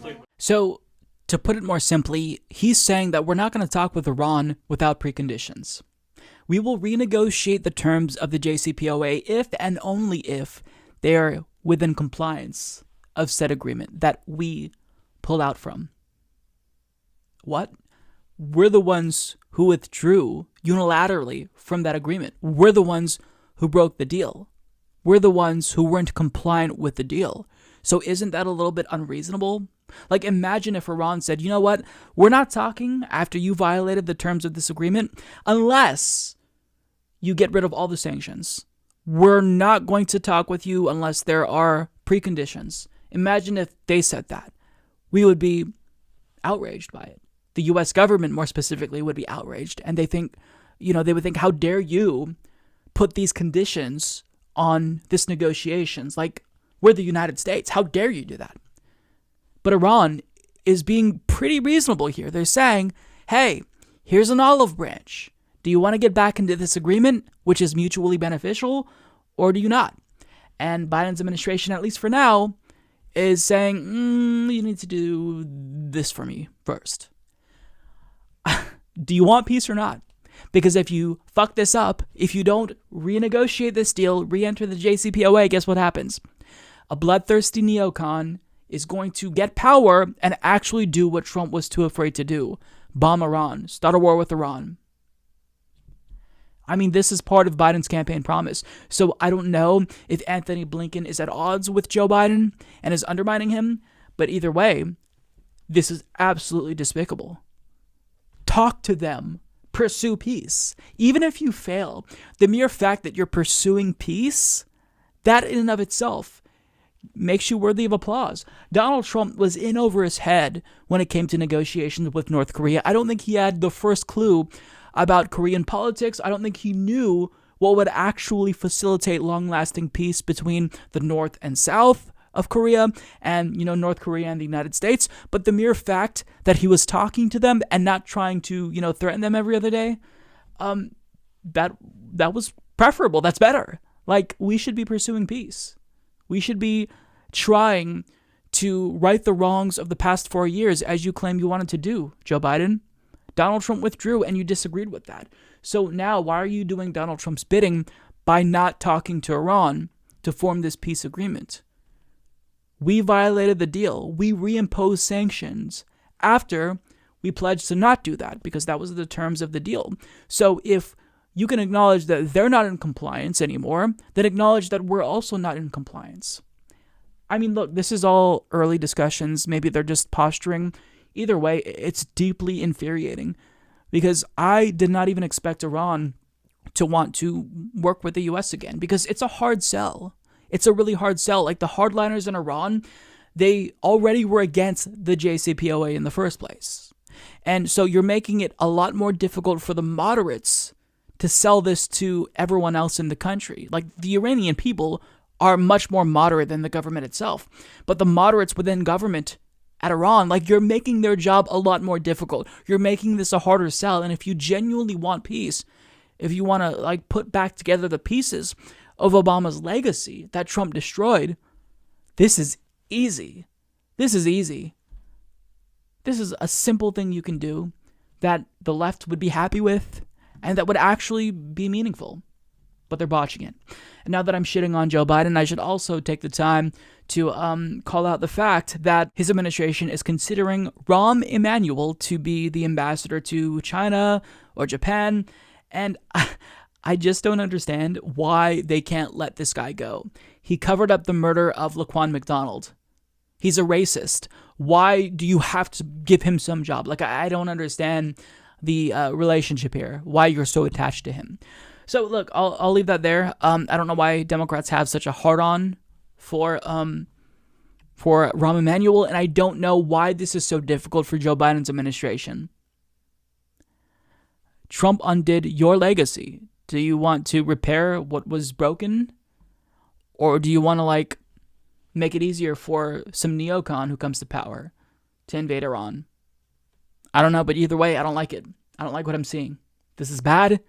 And if it doesn't change, then we actually need to form an anti-war movement in the country. I mean, we need that regardless. But the reason why both parties are so hawkish is because there's zero pressure. I mean, part of it is capitalist forces, all right, as well. Obviously, you know, the defense industry, the military-industrial complex. But we have to have some sort of leverage. And unless there's like a real movement to stop wars in this country, like, this is going to be the status quo. It's not going to change, regardless if you like Democrats or Republicans. So, you know, if he doesn't actually move towards peace, it's early, but if he doesn't act, and if we continue to see what looks to be sabotage by Secretary Blinken, then there needs to be pressure on Biden's administration. Absolutely, without question. War with Iran is not even on the table at all. It should never be. Joe Biden hasn't been president for very long, but yet, since he's been inaugurated, already almost 300 individuals have been deported under his watch. Now, you might ask yourself, why is this happening when his administration immediately halted most deportations for at least 100 days? Well, the answer is a Trump-appointed judge decided to throw a wrench in that plan and at least blocked it temporarily for 14 days. So this is complicated, and even though this kind of gets in the way of Joe Biden's agenda, there are things that he could have done to subvert that judge's ruling because it is temporary. And these 300 deportations that have taken place, they were unnecessary. He could have stopped them. So I don't know if this is necessarily due to him being negligent or incompetent, but either way, it's something that he needs to stop if he truly does want to right the wrongs of the Obama era in terms of the way that they treated immigrants. So immediately after Joe Biden was sworn in, the Department of Homeland Security announced that it would halt most deportations of non-citizens, and also they paused Donald Trump's cruel remain in Mexico policy, which basically forced asylum seekers to stay in Mexico while they waited to get a hearing in America. However, days later after this policy was changed, as CBS News reports, a Trump-appointed judge decided to block Biden's moratorium on deportations, at least temporarily, and they explain U.S. District Judge Drew Tipton of the Southern District of Texas agreed to pause the policy for at least 14 days while he considered a lawsuit filed by the Texas Republican Attorney General, Ken Paxton, who argued in a complaint on Friday that the deportation freeze violated immigration law and a legal agreement the state brokered with the Trump administration before Mr. Biden took office. The moratorium, one of Mr. Biden's campaign promises, shielded most immigrants facing deportation from being removed from the United States as long as they entered the country before November 1st of 2020. It does not apply to those who pose a national security risk or are suspected of terrorism or espionage. Immigrants could also agree to voluntarily leave the country. On January 8th, Ken Cuccinelli, who was then the second in command at the Department of Homeland Security, signed an agreement committing the department to consult Texas and consider its views before changing policies governing the enforcement of federal immigration law. DHS signed similar deals with other states and localities, but legal experts have questioned whether they are legally enforceable. So basically, the ghouls in Trump's administration anticipated that this change would be coming, and they put in place a last-minute policy that required the federal government to consult with states before implementing any new changes, and this was basically a brazen attempt to stop or at a minimum delay the progress that Joe Biden wanted to make when it comes to deportations. They knew he would be halting deportations for 100 days, and they are now making this argument to stop it. Texas is saying, well, since the Department of Homeland Security didn't consult with us or at least give us a forewarning that they'd be making this policy change, looks like it's invalid. It looks like we can still continue to deport people. Now, this is definitely disgusting. It's cynical. This is taking place during a pandemic. You are putting these lives at risk. But there is a way that Joe Biden could have subverted this obstacle.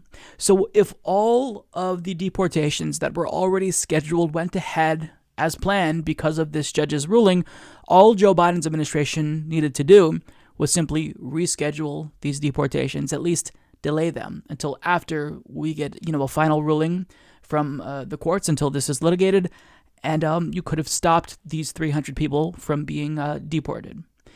But that's not what happened. So as AP reports, a federal judge last week ordered the Biden administration not to enforce a 100-day moratorium on deportations, but the ruling did not require the government to schedule them. In recent days, U.S. Immigration and Customs Enforcement has deported immigrants to at least 3 countries, 15 people to Jamaica on Thursday and 269 people to Guatemala and Honduras on Friday. More deportation flights were scheduled Monday. 2 legal experts say that regardless of the judge's order on the deportation moratorium, ICE could release immigrants with deportation orders, keep people detained, or otherwise delay the deportation process. Scheduling deportations is still a matter of discretion for the agency, said Steve Yale-Lower, an immigration law professor at Cornell University. So even though a Trump-appointed judge stopped Joe Biden's moratorium on deportations from going into effect, and even though Trump's administration made last-minute changes to kind of at least delay progress from taking place, anything that Joe Biden wanted to put in place, this was avoidable. Joe Biden could have easily just rescheduled these deportations. So it's deeply frustrating that this was not the case. It is tragic that folks are being deported during a pandemic, and one of the individuals who was deported was actually a witness to murder. So it might have been useful to have a witness to murder remain in the United States while that case was litigated. It's deeply sad. It's deeply sad. I think that this really demonstrates the necessity of immediate comprehensive immigration reform. And we don't just need to put these folks on a path to citizenship. They're paying their taxes. They're living here. Their children go to our schools. Make them citizens. There's no need to prolong their pain and delay it. They should be given immediate citizenship. So I absolutely blame Joe Biden for this, because even though Donald Trump's administration, they did this. This is like the lasting legacy of Trump's ruthlessness when it comes to immigration. Joe Biden's administration should at least be savvy enough and competent enough to stop anything that they should have anticipated legally. Any obstacle that, these Republican governors would have put up, they should have anticipated that and had a plan to respond to them, but they didn't. Now, I do have to give Joe Biden credit where it's due. He did sign executive orders that are good when it comes to the issue of immigration. First of all, he created a task force that aims to reunite separated families. Also, these executive orders give aid to Central American governments in an attempt to address the root causes of immigration. And I actually do think this is a really good start, considering the U.S.'s role in destabilizing this region in the first place. You need something more comprehensive, but I think this is a really good first step in the right direction. Now, finally, his executive orders will review the naturalization process, make it more streamlined, get rid of these draconian rules put in place by the Trump administration that make it more difficult for non-citizens to secure legal status if they've received public assistance. I mean, this is all a really good step in the right direction, but all of this amounts to a piecemeal approach. I really genuinely hope that Joe Biden fulfills his promise of immigration reform, and in the event he does pursue immigration reform as he promised he would, I hope that it doesn't get watered down. It's already not strong enough what he's proposing. If we're talking about a path to citizenship that lasts for 8 years, I mean, you're giving yourself enough time to have a xenophobic administration come in after you and undo the progress that you've made, or at least chip away at the progress you're trying to make. Make these folks citizens. It's not that difficult. It's the moral thing to do, especially during a pandemic when we don't need people being deported to countries that they're not familiar with, that they haven't been to. in a very long time, especially when they've become a part of American society. So, overall, Joe Biden gets credit for doing some right things when it comes to executive orders. He gets credit for trying to put a moratorium on deportations. However, he doesn't get credit for failing to act and protect these immigrants when, they should have anticipated a right-wing attack on the progress that he was trying to make. So again, I hope that he's actually truly trying to right the wrongs of the Obama era. But if he's going to do this, he has to be more aggressive. You can't just allow these deportations to go on as planned, because with the way that our immigration system works, it's so draconian and ruthless that it kind of almost operates autonomously. So you have to take charge. You have to grab a hold of the steering wheel and drastically shift it in the opposite direction if you genuinely are adamant that you want this change. So we'll see. I'll give him time because we have to see how this plays out in the courts. But overall, this is sad. There's no excuse for this many folks being deported during a pandemic. None. I don't want to tell anyone how to think. I hope that if you're watching this program, you're not taking everything that I say as gospel, and I hope that you're thinking critically, and I hope that you're questioning and fact-checking everything that I say. But if you are one of the folks who really do feel as if I have an influence over you and your opinion on politics, then you should definitely hate Joe Manchin. That's the one thing I want you to take away from this podcast. The motherfucker is so smug, so insufferable, and even though him and Kyrsten Sinema both kind of ideologically align, and they're on the far right of the Democratic Party, and they're unilaterally holding up any negotiations with regard to the stimulus, the way that he goes about it makes it that much more insufferable, because he doesn't just say, I don't agree with this because I'm conservative. He'll try to concern troll and say, well, I don't think that we should means test this new stimulus package because I want less people to get support. I just really look out for the little guy. I care that the little guy is getting support and that we're not helping out people who don't need it. It's all insufferable. And you can tell that even MSNBC is getting irritated with him. And you saw this subtle jab in an interview that he did on Morning Joe, where they juxtaposed the Republican governor of West Virginia and him saying he supports Biden's $1.9 trillion stimulus, with Joe Manchin, the Democratic senator, saying, don't really support it. He claims to support it. Again, this is why I hate him. He's so disingenuous. But then he has reasons X, Y, and Z as to why he can't get on board. Watch what he has to say here and why he is not going to support the $1.9 trillion stimulus, at least as it stands. The economy is going to sputter, and we've got to get ourselves out of this mess, and it's the way we need to go right now. West Virginia's Republican Governor Jim Justice voicing his strong support for the administration's COVID relief bill. The state's Democratic Senator Joe Manchin believes the stimulus needs to be more targeted, and he joins us now from the Capitol. Senator Manchin, great to have you with us. So you're the man of the hour here. Good. What's it going to be? Is this going to be closer to $2 trillion in this package, or is it going to end up being more targeted? Mickey, the worst thing we can do is put a price tag on it. We have to get what the needs of the people are, and basically how we keep the economy going, how we keep people basically ready for this economy to come roaring back, and they're prepared to be part of it. So if it's $1.9 trillion, so be it. If it's a little smaller than that, and we find a targeted need, and that's what we're going to do. But I want it to be bipartisan. So if they think that they're going to we're going to throw all caution to the wind and just shove it down people's throats, that's not going to happen. Chuck Schumer said yesterday on the floor, he said, this is going to be a bipartisan process. We encourage a bipartisan process. That means Democrats and Republicans will have amendments. We have many, many opportunities to make the necessary changes and make your point. And that's what it's about. The process needs to work. He really cares, you guys. It's just that he wants this to be targeted. He wants to make sure that someone who's making $150,000 to $200,000 per year don't get this stimulus, because that could be taking it away from someone who really needs it. Except, here's the problem with that theory. If you make it universal and you just tax it all later, so that way if someone really is making above the income threshold that you're imposing here, gets that stimulus when they weren't supposed to, well, you just get it back from them. Think of it as a temporary tax break. Like, he's making this more complicated. If you genuinely cared about the American people, then means testing only slows things down. And you concern trolling, pretending to care about the working class and them really needing it, like you're not convincing anyone. And he's such a fool that he contradicted himself like within seconds. So he says, look, the worst thing we can do is put a price tag on it. Then seconds later he says, I want it to be bipartisan.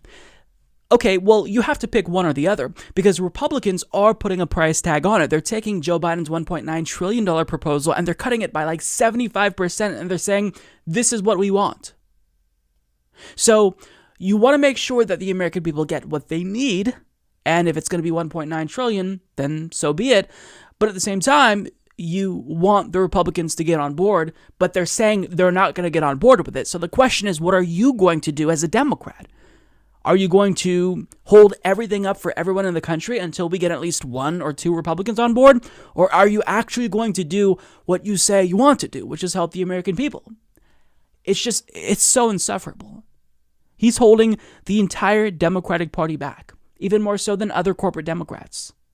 The good news, however, about Joe Manchin is that he's an idiot, and he is very easy to persuade. So all you have to do is exert a minimal amount of public pressure, and he will buckle. We've seen him buckle on, the direct cash payments. And he's also against the minimum wage. He doesn't want it to be $15 an hour. He wants it to be $11 an hour. I guarantee that if Democrats push him enough and he faces public backlash, he'll buckle on that as well, because Joe Manchin, he doesn't have like an underlying governing philosophy. Like, he's kind of naive in the sense that as long as Republicans and Democrats are holding hands and singing Kumbaya, as long as whatever legislation is passed is like bipartisan, right down the middle, and that Democrats get 50% and Republicans get 50%, that's all that he cares about, because that is the most surest way that the donors who fund both parties are going to be appeased. But he has no spine, he has no backbone, so you can get him to budge. Kyrsten Sinema, on the other hand, I don't know, because she's a newer member of Congress, but we've been dealing with Joe Manchin's bullshit for a really long time, and he is easy to manipulate. But what I want to do is I want to show you a clip of Bernie Sanders. He was on The View, and he was asked his thoughts on bipartisanship. And listen to what he says, because his reasoning is very different for bipartisanship, and his reasoning as to why this is a necessity is a lot different than what Joe Manchin says. So, Bernie, President Biden said yesterday he's open to compromise on some aspects of the nearly $2 trillion proposal for COVID relief, and he met with Republicans earlier this week to hear them out. You've been very clear that your priority is moving this as quickly as possible through, whether Republicans are on board or not. I have a question. What's the downside of your proposal, if any? Let's say we move it right through without any Republicans involved. Is there a downside to that at all, or should we just do it? Well, Joy, look, I think we all want bipartisanship. I hope Republicans join us. But the most important issue right now is to understand that working families in this country today are in more economic desperation than they have been since the Great Depression. I don't have to tell you. In my own city, Burlington, Vermont, which is doing better than many other locations around the country, hundreds of people have lined up in their cars for emergency food delivery help. All across the country, families are struggling to prevent eviction. In the midst of a pandemic, people can't afford to go out and find a doctor. We have a pandemic today which is taking some 3,000 lives every single day. We're not getting the vaccines out as quickly as we can. Half of our people are living paycheck to paycheck. Millions are working for starvation wages. In other words, we face more problems today than at any time since the Great Depression. And we got to move for working families, and we got to move yesterday. And I intend to do this as quickly as we can. That right there is what Joe Manchin would be saying if he actually cared about getting these checks out. You see, if you genuinely cared as much as you say you do, that interview on Morning Joe was like more than 10 minutes, I think, and the entire time he's trying to emphasize how much he really cares and he wants to help out the American people and save the economy. If you actually cared, that's what you would be saying, what Bernie Sanders said. He listed the specific reasons why we can't wait. And even though it would be wonderful to have the Republicans on board, they're not going to get on board. So the question is, do we want to actually give the American people relief now, or do we want to twiddle our thumbs waiting for Republicans to find a heart and jump on board? That's inconceivable. It's not going to happen.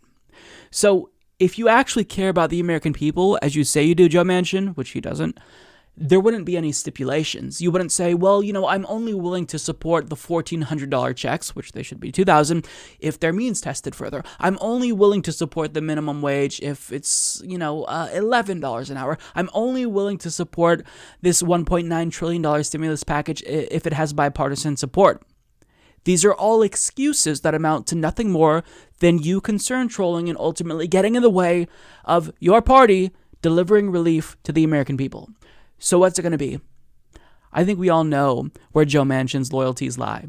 He is a Republican. He cares about his donors. He couldn't care less about the people in West Virginia. He's a political opportunist, and he loves that he has so much power right now, right? He's kind of like always going to be the swing vote so long as the Senate is split 50-50. So he loves that whenever Democrats propose something, it basically has to go through him.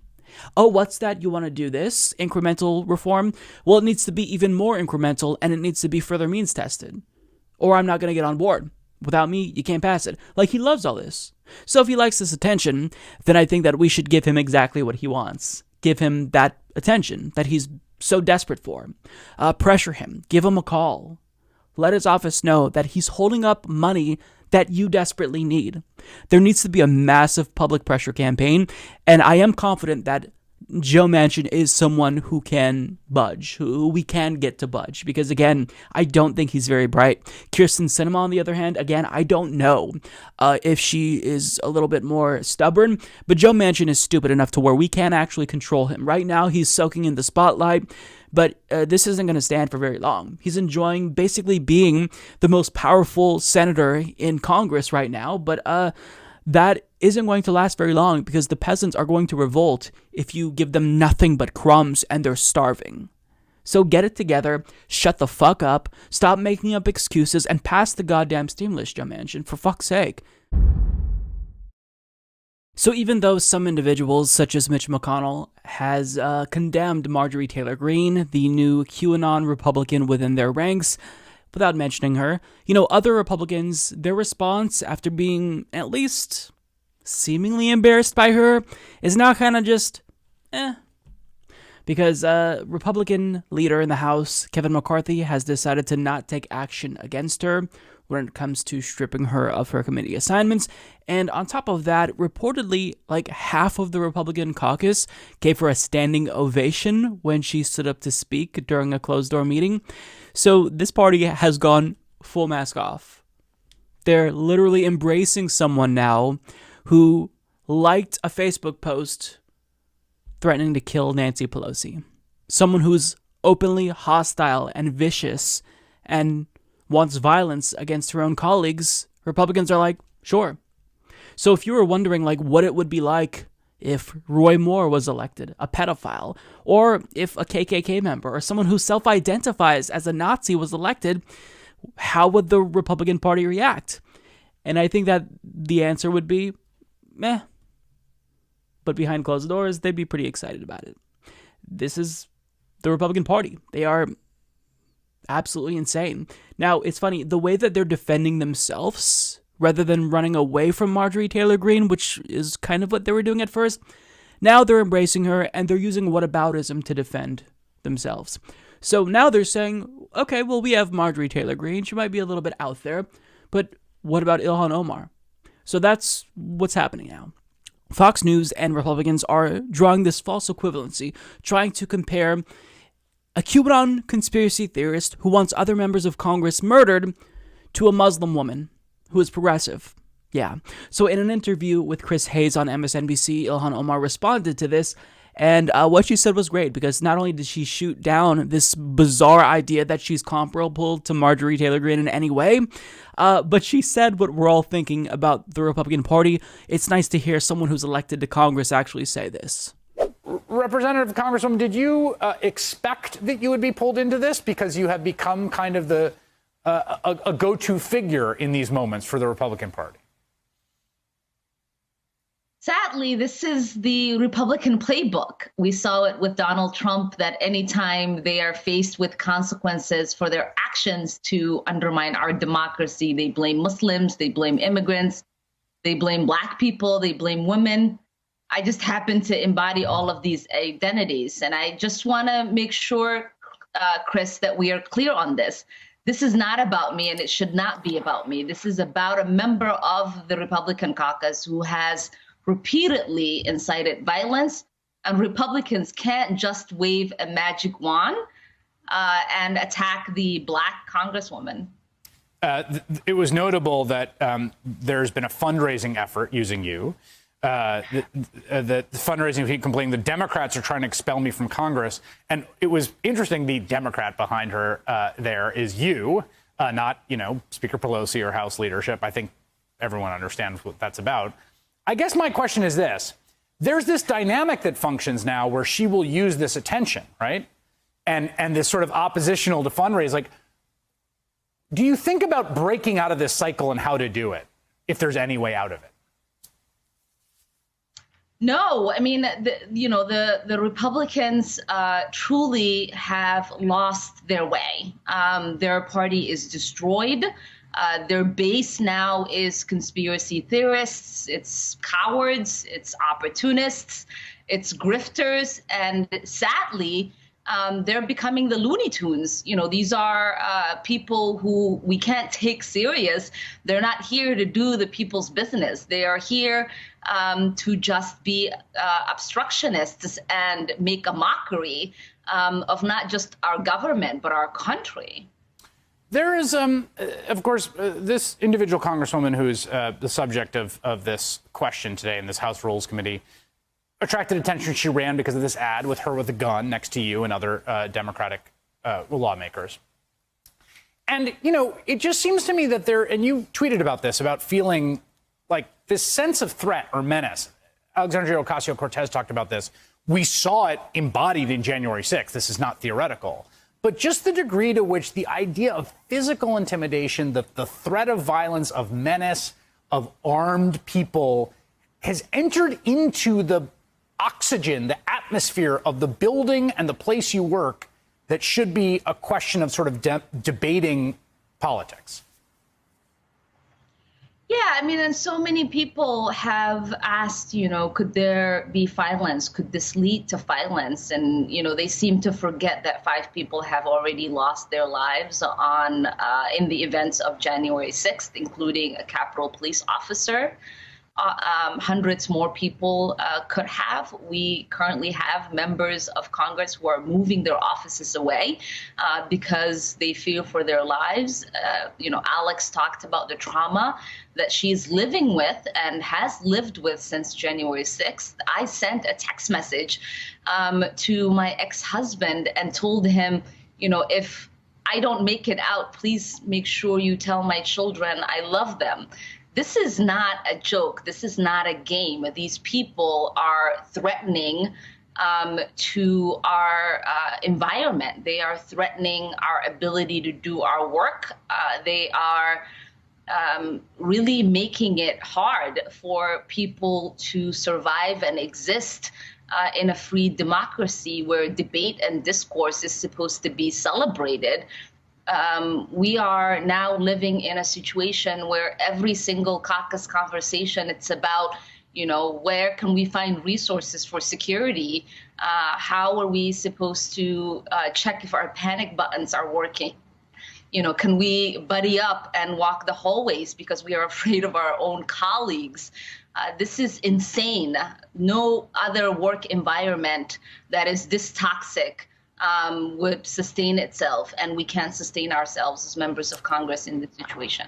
I don't envy the position that they're in. I mean, the individuals who relentlessly attacked them on social media and, called for them to be hung and assassinated, those individuals have infiltrated Congress. They're now their colleagues. So how do you deal with that? Like, how does that body function when you have folks in there who literally want to see violence be committed against the opposite party. Like, it's just such a weird thing to see. Now, I love that Ilhan Omar said the Republican Party, they've lost their way. They're becoming the Looney Tunes. Now, she's wrong because the Republican Party, they never had any sense whatsoever. They have always been lost because conservatism is an inherently morally bankrupt ideology. But to say that they're becoming Looney Tunes, that's absolutely correct. Because this isn't just like the party who brazenly looks out for the rich and gives them tax cuts. This is the party of absolute psychopaths. Folks who believe not just like conspiracy theories that are a little bit kooky, but like the most dumbest conspiracy theories, not even interesting conspiracy theories, literal QAnon conspiracy theories. A 5-year-old would probably have more sense than to think, well, maybe I shouldn't believe that like one random person on the internet is giving us all this insight to what the Trump administration is doing. Like the dumbest of the dumb. Like that's what they've embraced. This is their brand now. But guess what? There's a demand for it. Hence why folks like Donald Trump, Marjorie Taylor Green, Lauren Boebert are becoming increasingly popular because there is enough Americans who think that way. So what's an issue in America that we all have to kind of think about long term is how do we deprogram people, get them to not believe outrageously stupid and idiotic conspiracy theories, get folks to embrace science and logic and rational thinking. A lot of folks operate using emotion, and that's true for all human beings.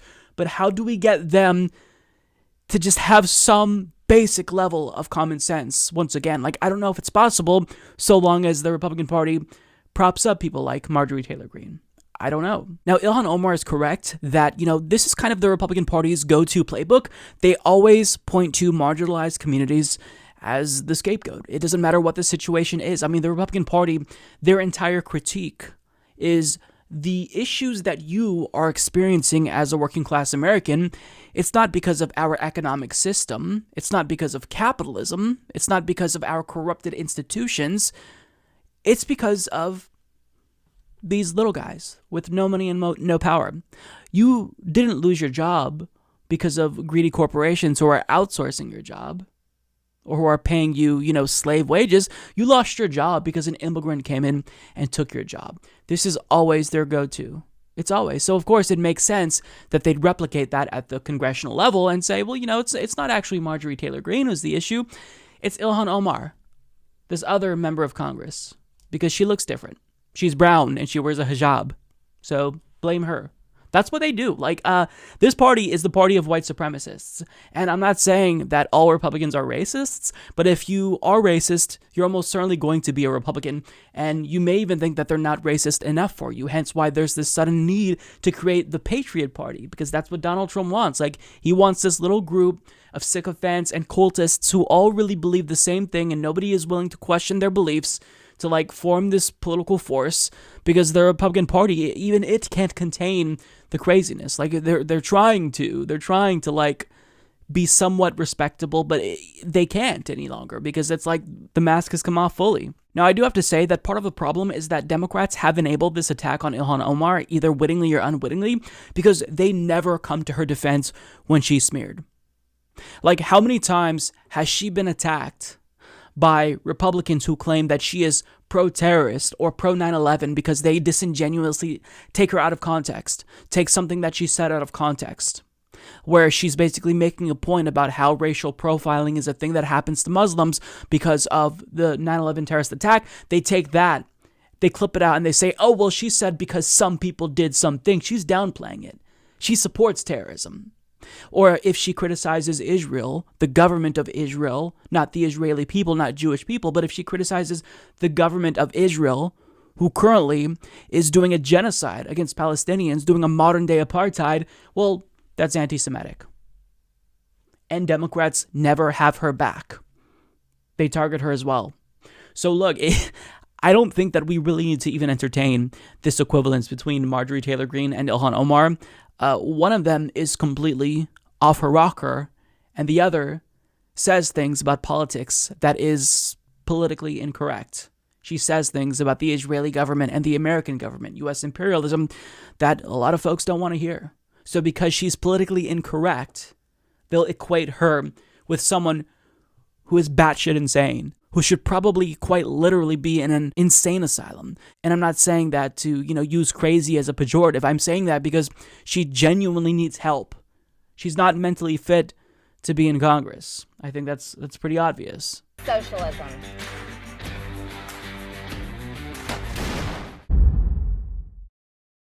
Hello everyone, I'm here with Seattle City Council member Kshama Sawant, representing the 3rd District of the City of Seattle. She was elected back in 2013, and ever since she was elected as the first socialist in, I think, over 100 years to serve on Seattle City Council, there's been constant efforts from capitalist forces, big business to take her down, but in spite of all of the opposition, she's been incredibly successful. She led the charge to pass the first in the nation minimum wage of $15 an hour. She led the charge to pass the first in the nation ban on chemical weapons used for crowd control against protesters, a lot that we saw during the George Floyd protests.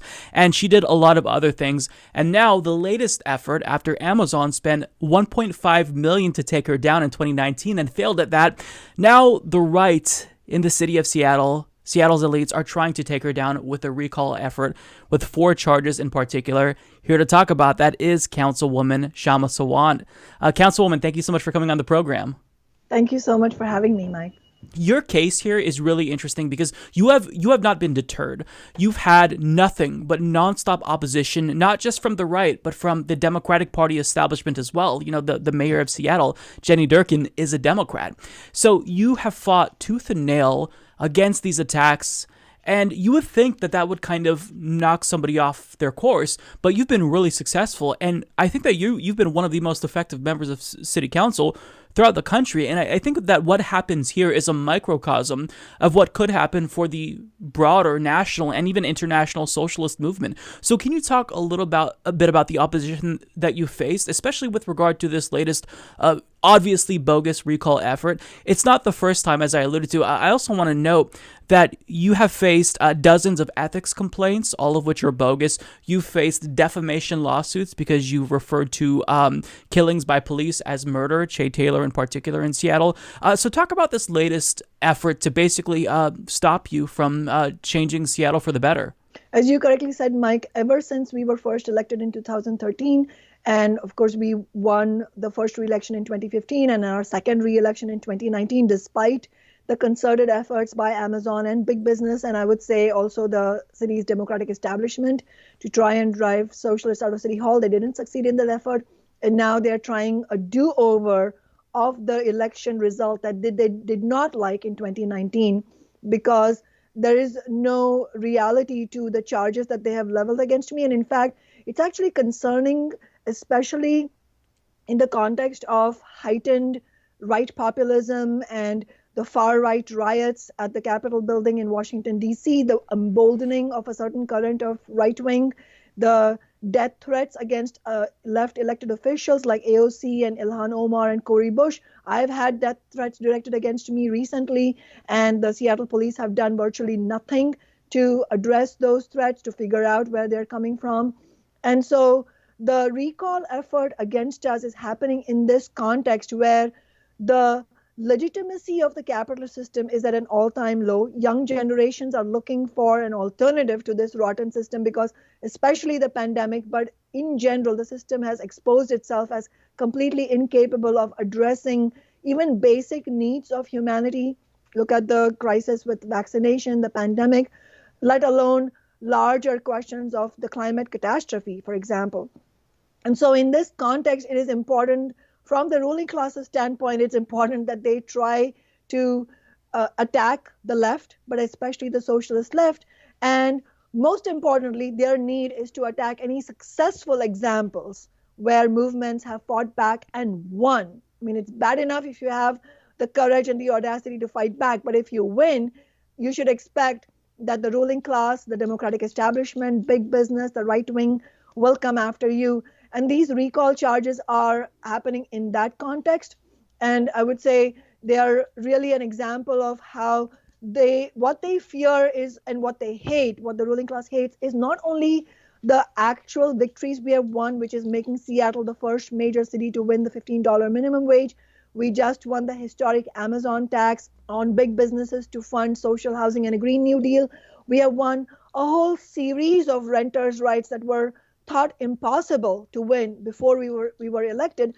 But what they fear most of all is not just these individual victories, which they would like to roll back, of course, and we know that they will attempt to roll back many of these if they succeed in the recall effort.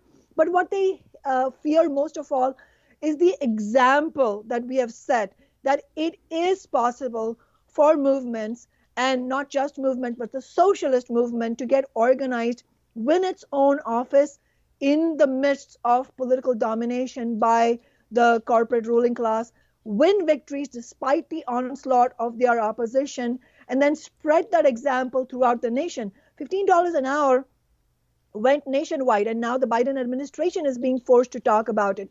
That's what they fear the most, the example of the emboldenment of ordinary people, of working class people, and also the concrete vision that we have shown that you can fight if you get organized in democratic movements where rank and file are empowered. That is how we won the tax Amazon victory. And so it's crucial that the ruling class push back against this, and for them to defeat the future efforts of movements. And I can say with a lot of confidence that if they succeed in this recall effort against us, they will not stop there.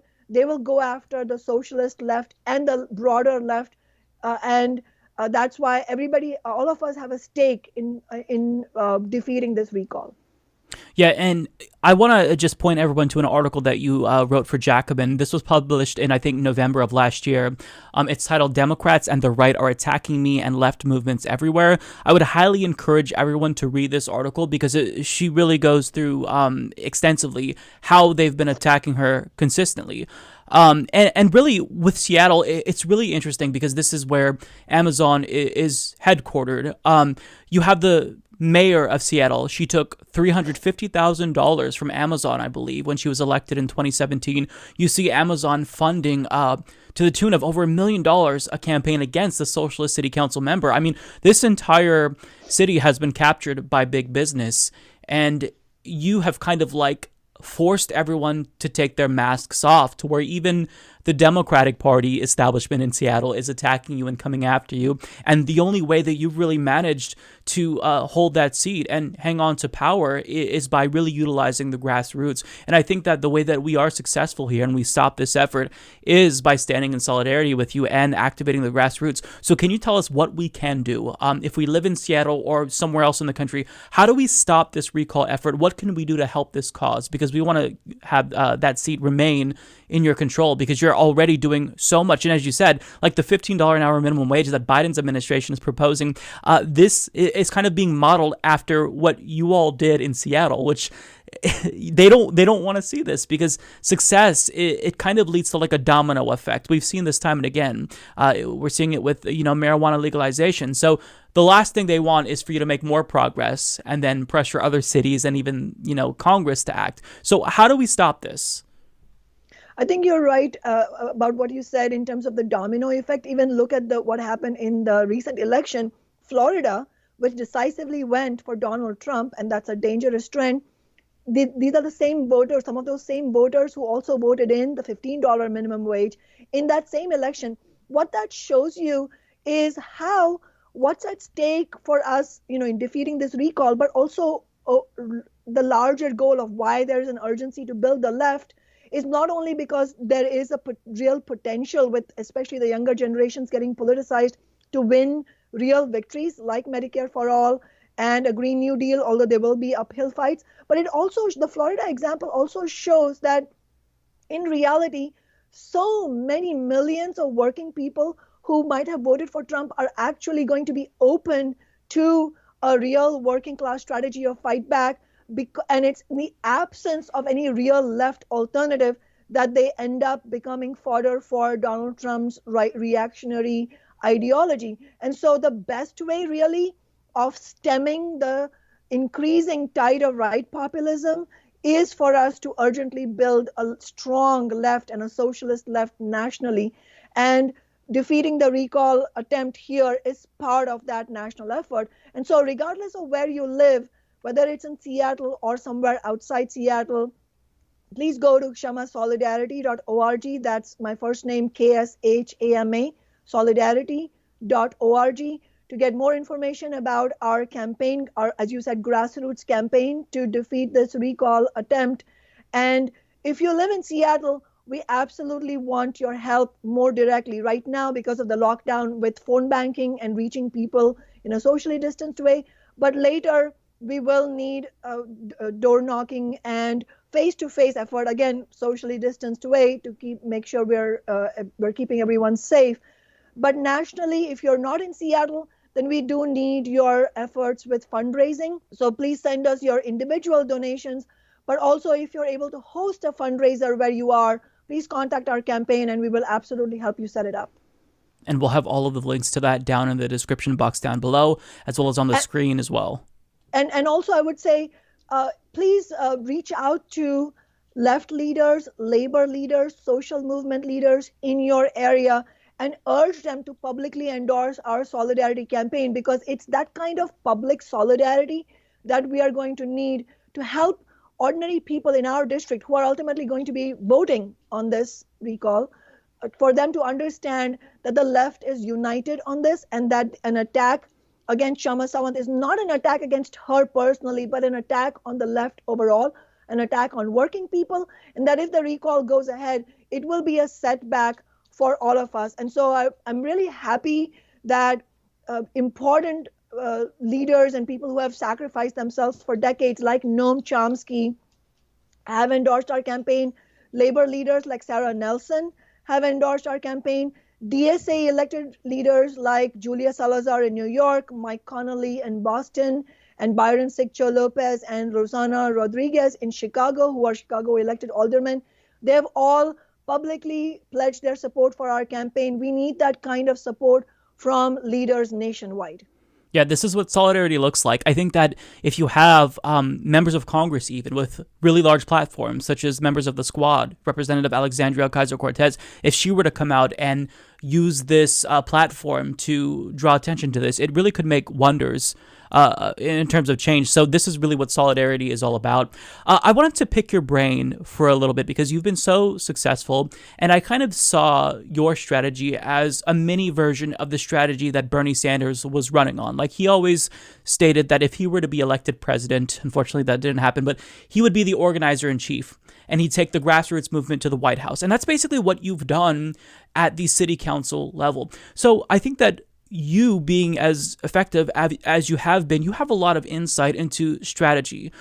So I wanted to ask you, from an individual standpoint, as you know, just people who are consumers of political news, what we do to affect change. Should we sign up for organizations? Should we work for campaigns? And then I also want to pivot to at the congressional level, because lately there's been a lot of talk about force the vote and members of the Squad potentially withholding votes to basically force a vote on Medicare for all.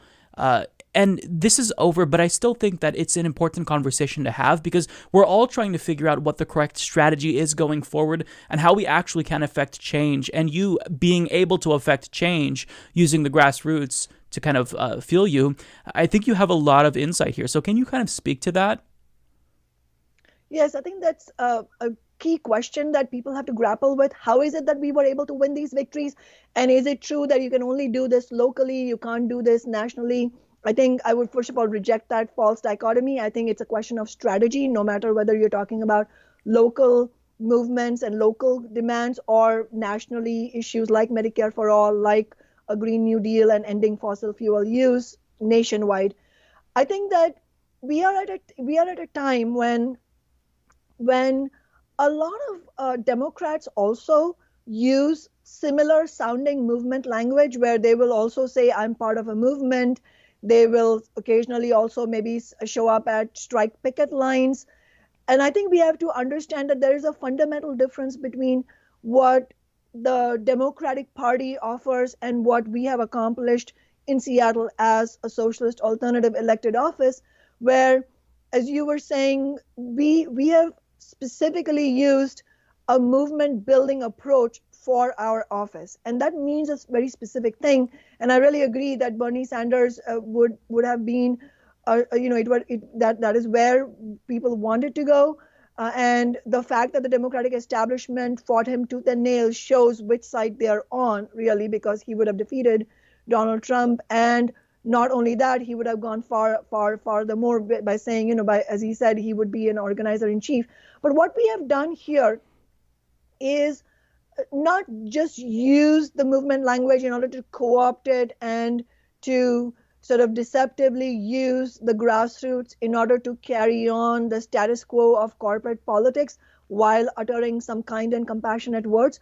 What we have done is, in a concrete way, used our office to build social movements, to build larger movements alongside rank and file labor, non-unionized workers, socialist and community members. And that also goes into the question of force the vote, and I'll come to that in a second. But I just wanted to give a couple of concrete examples of what I mean when I say genuinely building movements. So when I was first elected in 2013 and I took office in 2014, the Democrats on the city council, and we should keep in mind, it's not just the mayor of Seattle that's Democrat. All the other 8 council members are part of the Democratic establishment. I'm the lone socialist. And so when I was elected, the Democrats on the city council made it very clear that in private conversations and also with their public statements often, that we were not going to win the $15 minimum wage, which was the main demand that we ran our campaign on, and that City Hall ran on their terms. And yet 6 months later, we had won $15 an hour. And those same council members had been forced to vote yes. And big business that had fought fiercely against the $15 minimum wage were forced to back down, at least on that demand. And the way we did that was, soon after I was elected, I and myself and Socialist Alternative, our organization, many left labor unions, together we launched the 15 Now grassroots movement. Now, it was not a coincidence that we established 15 Now and that we won $15 minimum wage. 15 Now and Socialist Alternative and rank and file left labor organizers were the backbone of winning $15 an hour. And so what we did through the 15 Now movement was we launched action conferences citywide. We launched neighborhood action groups. We activated ordinary people to come and fight for this, explaining to them why it is important that their involvement mattered and that it was not going to be possible for me alone to fight on this and win this, that my real strength came from ordinary people marching on the streets in the 15 Now rallies, but also coming to City Hall, this was pre-COVID, remember? So, people could actually come and organize inside City Hall. And so we really completely changed the dynamic in City Hall. It used to be this ivory tower where pro-big business council members would sit and have polite conversations without any workers and not in the interest of workers. We completely upended this kind of pro-big business ivory tower, and we brought the people's voice into City Hall. It was the similar way in which we won all the renters' rights we have won, and also the Amazon tax that we won last year. I mean, again, it was no coincidence that we won the Amazon tax in the thick of the Black Lives Matter movement last year, because it was that movement that really put pressure on the Democratic establishment, and they had to make all kinds of promises, which they have since walked back. But on the Amazon tax, they were forced to actually pass a city council Amazon tax because a specific tactic that we used in our tax Amazon movement was to have the threat of a ballot initiative, but not just a ballot initiative in name, but a viable threat of a ballot initiative. And we did that by collecting 30,000 signatures on the tax Amazon ballot initiative, 20,000 of which were collected directly at the George Floyd protests at the rate of 1,000 a day. That gives you the tremendous support we had in the grassroots, especially among Black and brown working people, for this kind of tax. Basically, the idea that all these big businesses that have profited from this city's prosperity at the expense of workers need to pay at least a minimum tax in order for us to be able to afford social housing and Green New Deal programs. And I will mention that we used the same strategy in tax Amazon movement that we did in 15 Now, which is we launched a grassroots movement that was genuinely democratically organized. We had action conferences, each of which was attended by hundreds of community members, labor union members, non-unionized workers, and even progressive small business owners, faith leaders. And we debated all the important points of the movement in those action conferences openly, and all members of the action conferences, they voted on all those important points. When was the last time the Democratic Party establishment invited you or me to a grassroots meeting where we got to vote on the things that affected us? And so that example of a democratically organized movement where even the informally appointed movement leaders were held accountable to the rank and file of the movement, that's what's important. So I think that shows how concretely this is different from the movement type language that many now progressive Democrats have started to use. And I think the challenge really should be that it's not enough to say you are on the side of movements. What are you actually doing to build those movements? And on top of that, I think this also requires, and this is how we are also fundamentally different than the Democratic Party, is that we use our position not to, on the one hand, say we are on the side of working people, and then on the other hand, be giving cover to the establishments for all their betrayals. No, we don't do that. We use our office to speak openly about the betrayals that they carry out and force them. We put pressure on them to then vote the right way, because then when we build that movement using our seat, it extracts a political price from them for voting the wrong way by betraying working people. And I think that connects to the question on force the vote, because contrary to how it was presented, I don't think that the reluctance and ultimately opposition to that kind of tactic where, hold the Democratic establishment, including Nancy Pelosi, publicly accountable on Medicare for all. I don't think that the disagreement from the squad and some of the DSA leaders, that it was a disagreement on individual tactics. Now, obviously, debates on tactics are completely fair and necessary on the left. Absolutely, we should be doing that. But I don't think this was based on a tactical disagreement. I think this was based on a fundamental disagreement of what we believe is a fundamental need, which is to have head-on combat and bold challenge to the Democratic establishment, because we feel that this conflict is completely unavoidable if we hope to win any kind of reforms like Medicare for all, let alone deeper change. And I'll mention, it's not as if Congress members like AOC don't understand what we're talking about. I mean, when she was asked why vote for the Trump impeachment if everybody is on your side already, what she said, and I agree with her, she said sometimes these votes create real political pressure that forces developments. Sometimes we vote for the historical record to let future generations know we did everything we could. I agree with every word of that. But what's missing here is on the same Congress member's part, the willingness to direct that same challenge to the edifice of the Democratic establishment and corporate stalwarts like Nancy Pelosi. And I think that's where the real challenge lies. We don't have to the test is not whether they are against Donald Trump. They're obviously against Donald Trump, and we all should be, and we should be building the left to counter the rise of the right wing and right populism. But the only way we will be able to do that is if we also put our elected leaders to the additional test, which is the key test, is are you willing to take on the conflict with the Democratic establishment?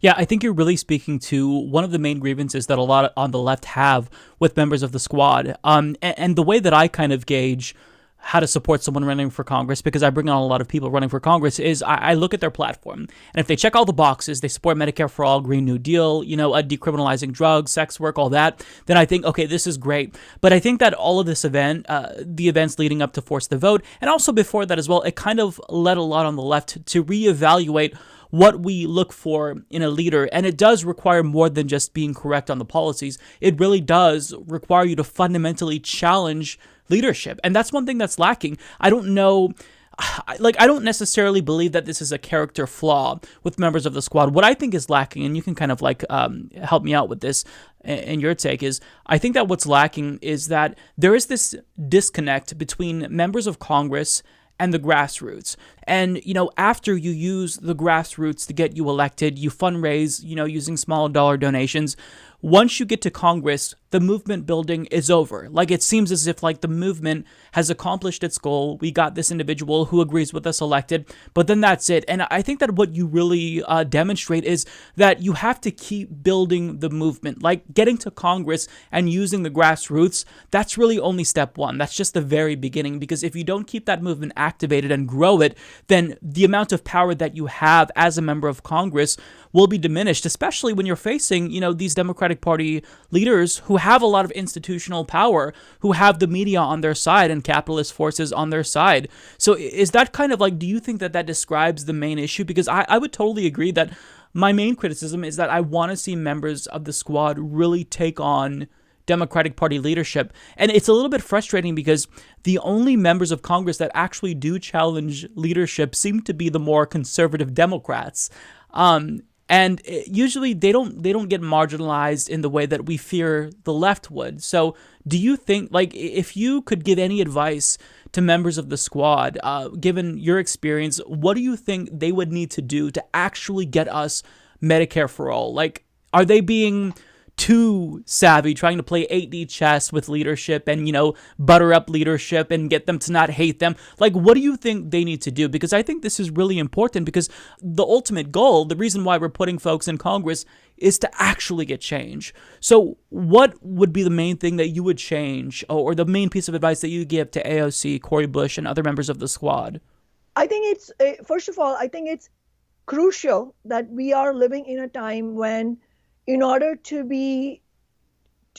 have any kind of progressive credentials, the times have changed enough and consciousness has advanced enough that even Democrats are having to check, as you said, check all the boxes. And now the Democratic Party has genuine elected representatives who consider themselves left or socialist. And so I don't question the genuineness of the intent of many of these Congress members who have been elected, who are now called the squad. I think it was really a positive step forward that so many of them have gotten elected through not taking any corporate money. That really the campaign, especially of Bernie Sanders in 2016, really set this, it sort of set the watermark of what actually constitutes even a basic idea of who's progressive, let alone who's on the left. And so it is actually a step forward for our movements, that it has put that much pressure on politics in the United States, that now having to take only grassroots donations, having to say publicly that I support Medicare for all, I support the Green New Deal, is a sort of a test for elected officials to get the support of the younger generation and of the left. But I think what it shows also is that you cannot just stop there. You also have, as you said, it was spot on what you said, which is that as long as you have elected representatives, however genuine, let's not question their intentions, as long as you have elected representatives who believe that once they enter office, they have to limit themselves to whatever is possible while not making the Democratic establishment angry at them, that is a dead end. As long as you have elected representatives who think that is the way to go, it doesn't matter how well-intentioned they are. So I don't think we should be having a debate on whether or not AOC is well-intentioned. I truly believe she is well-intentioned. Mm-hmm. As you said earlier, Mike, this is a question of strategy for the left. So let's not make this about, I don't think the left should be engaging in debate about whether or not she is well-intentioned. The question is she willing to do what it will take to win Medicare for all? And that's why, as I said earlier, the question is not to her, the question is to ordinary people. How are we going to get organized in order to make sure that those elected officials who run as progressives then go into office and don't think that this is about them trying to curry favor with Nancy Pelosi or even the middle layer of the Democratic establishment.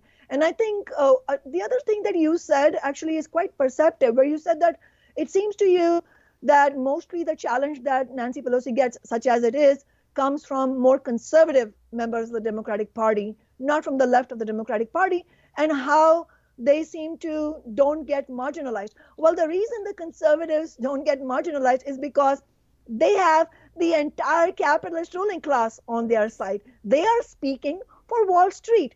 Yes, they don't get marginalized, and they are bold precisely because they have the entire might of the billionaire class and the multimillionaires and the millionaires and also of the right wing on their side. So that poses a concrete question.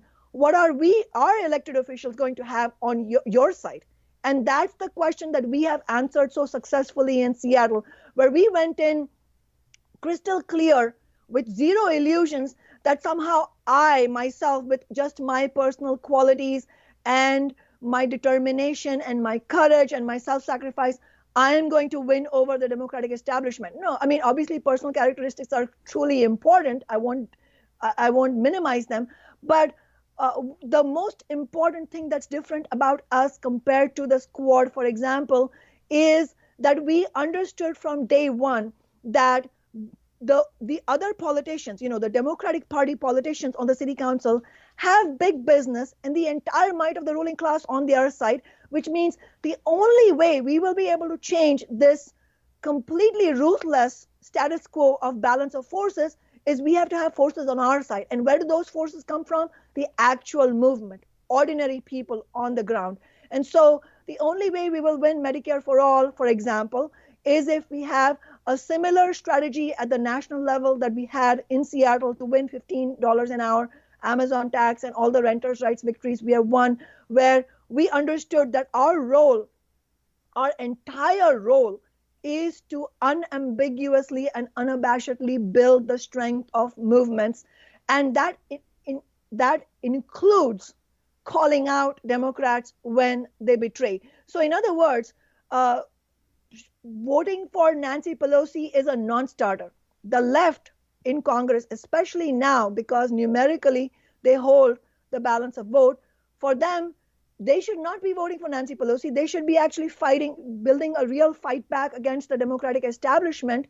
But the only way they will be able to do it and not get marginalized is if they understand that they have to concretely build movements. So in other words, we built a 15 Now grassroots movement. We built the Tax Amazon grassroots movement. Similarly, we will need a Medicare for all grassroots movement where AOC and the squad members are actually calling for national actions, calling for a march to Washington, calling for action conferences in multiple cities throughout the nation, where ordinary people, progressive labor unions, many other left leaders can stand on their side and really create a dynamic where, far from being marginalized, the left in Congress could actually put serious pressure that Nancy Pelosi's establishment, not to mention the Republican Party, would come to fear. But that is not going to happen as long as we have the left, no matter how genuine that is, thinking that they have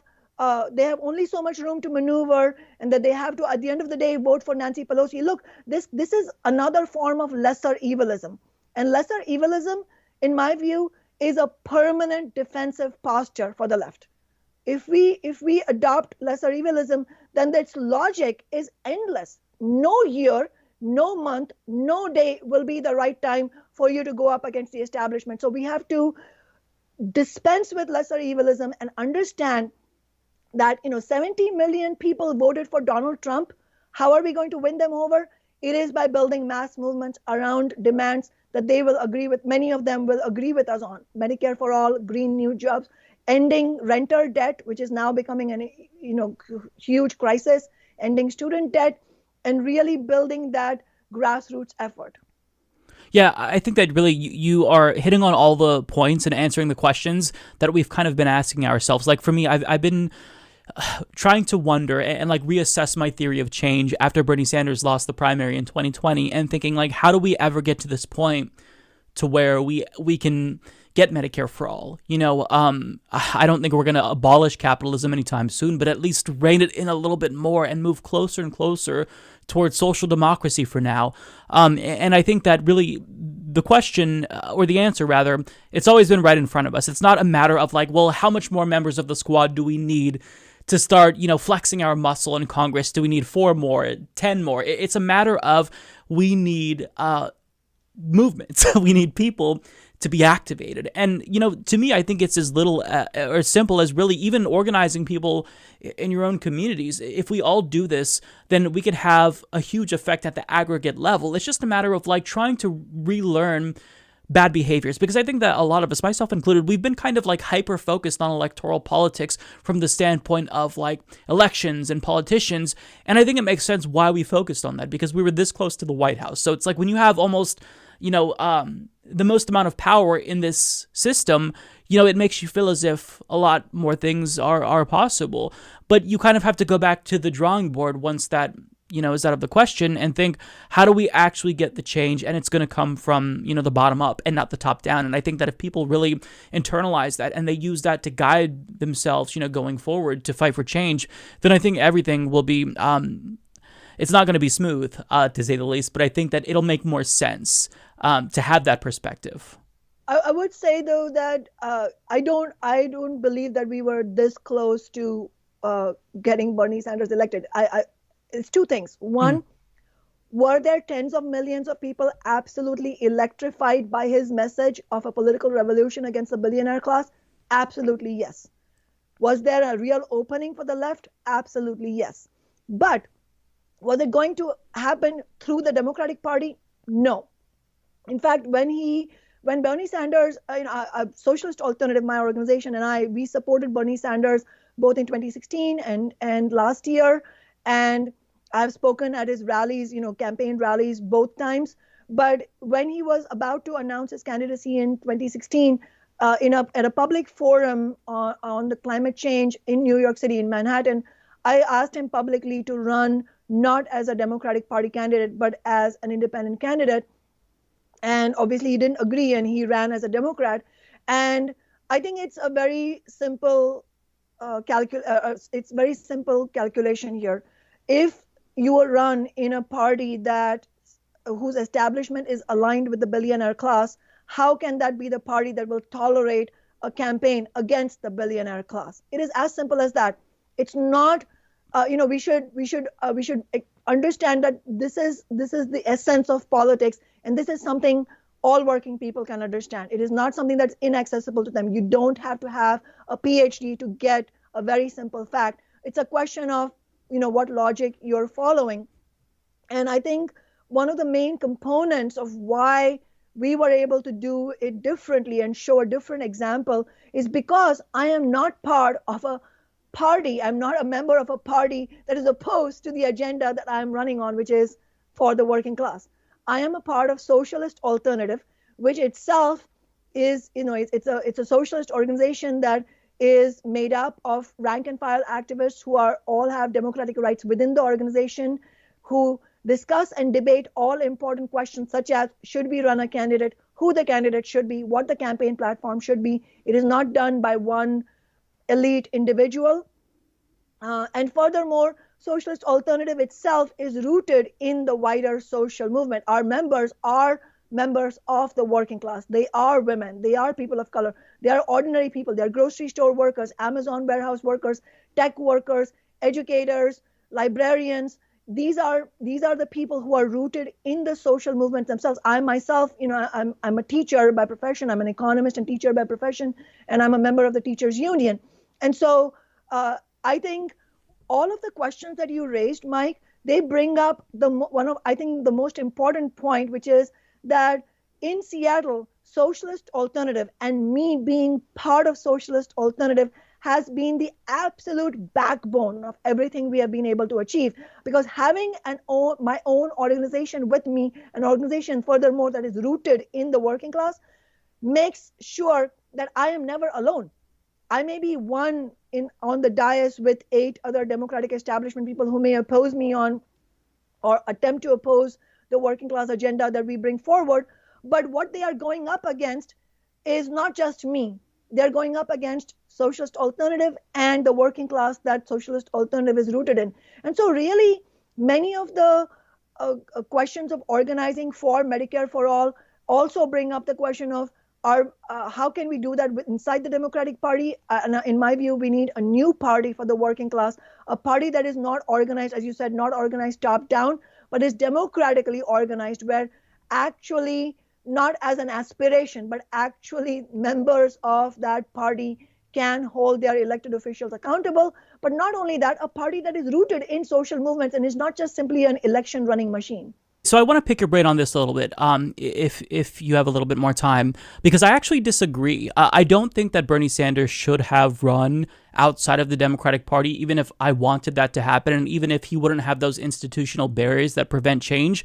The problem is that, and I've kind of gone back and forth on this over the last couple of years, is even though at the local level, I think it is possible to subvert Duverger's law, how can we do this? How do we actually get a third party to be viable given our majoritarian electoral system? Because I was of the thinking, and this was my reasoning in 2016 for supporting the Green Party, is that, maybe it's the case that if we can get the Greens to 5%, they'll get national funding, and that will kind of get the ball rolling.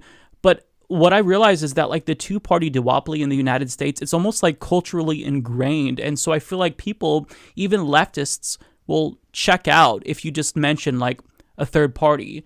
And I think the answer to that is electoral reform first, because in order to have like a multi-party system or an alternative to what is basically, one-party rule, if we're talking about capitalism in the United States, is you have to have institutions that allow for proportional representation. So what do you say to folks like me who think Bernie was right to run in the Democratic Party because that was the only way for him to actually win? But then when he's in as president, you can change the institutions. Like, how do we subvert Duverger's law? Is that possible? It wasn't actually a way to win because they didn't let him win, right? Sure. What evidence would anybody use to prove the hypothesis that running to the Democratic Party is the only way you can win? But you didn't win. So sure. What's the evidence?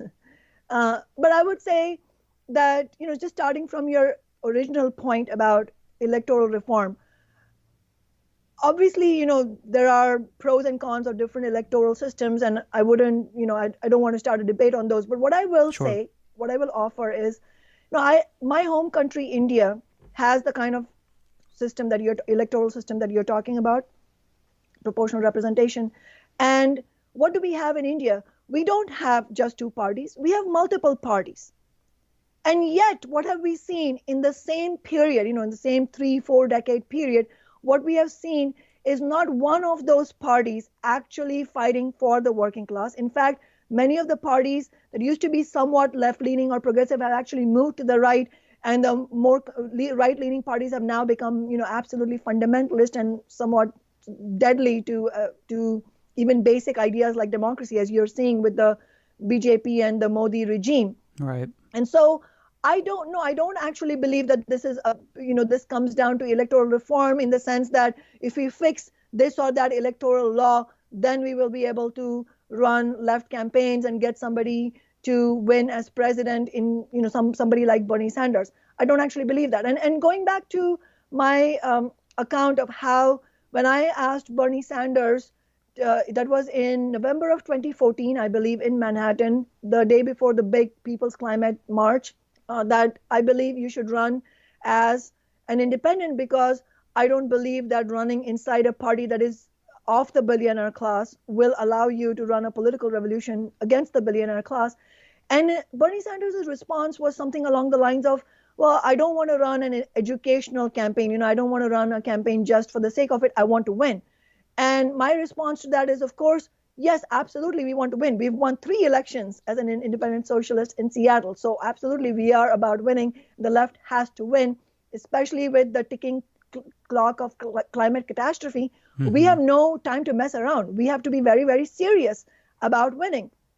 But this is the point. The Democratic Party has proven what we, Socialist Alternatives, said in 2014, that they will never allow Bernie Sanders' working class agenda to become that party's agenda, because that party is controlled by billionaire interests, by fossil fuel lobby, by all the powerful interests that are completely hostile to even minor reforms, let alone an actual socialist vision as an alternative to capitalism. So the problem here is that we will be stuck in this hamster wheel of running a left campaign inside the Democratic Party every 4 years now that Bernie Sanders has opened that road, and losing again and again. As long as we think that this is about running that one, magic presidential campaign once in some 4-year period and winning, and again, maybe that changing everything, I don't think it is going to work that way.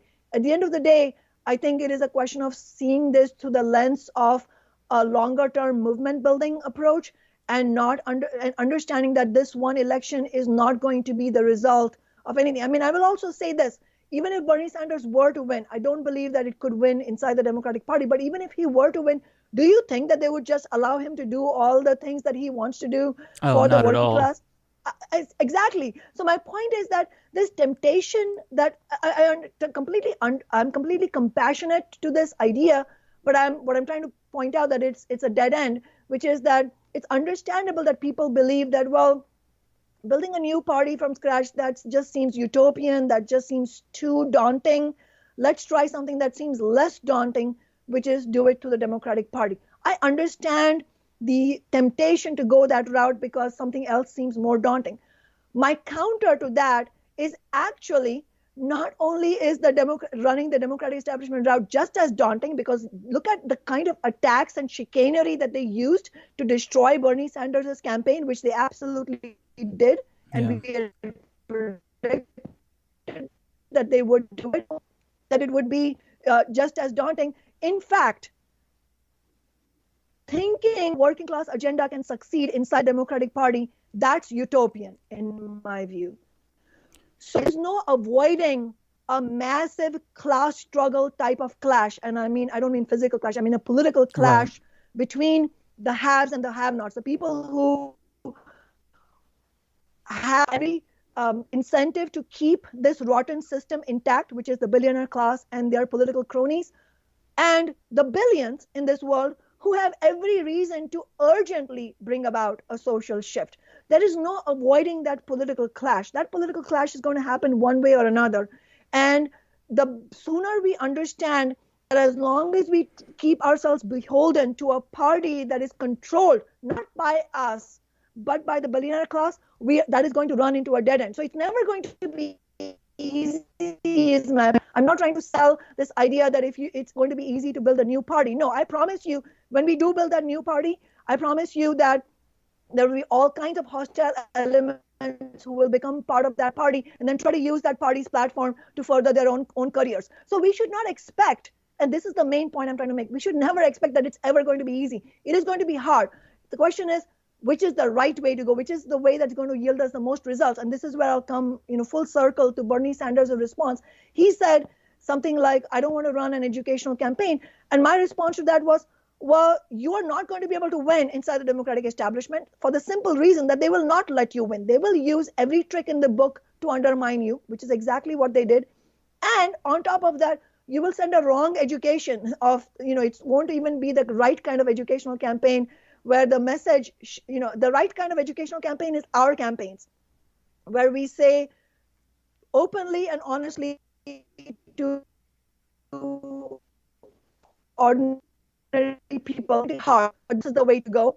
We can do it. It's not going to promise you that it's going to be a rosy path, but this is the only way that will yield results. The last point I'll say in response to your very important question is that I think we should also stop engaging in this, what I feel is the false dichotomy between local and national politics. Any idea that the Democratic establishment will let you do what you want for the working class locally is dispelled.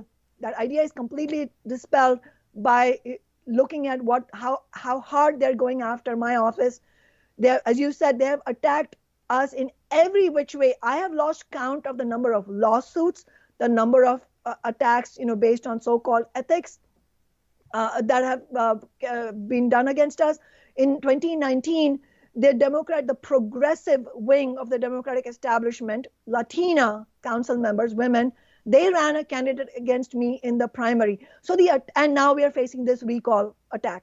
So my point is that there is no space where, whether it's local or national, that we will be able to build the left without an onslaught of attacks by the ruling class. And no, we are not going to win every battle we take up. It's a question of which direction you're heading, though. That's the point. I think you make a lot of really compelling points, and you may be right that they would have never allowed Bernie to win, because I'm recalling the times when we saw the discussions of them using superdelegates to basically steal the nomination away from him. In the event, he did get a plurality of pledged delegates, but not an outright majority.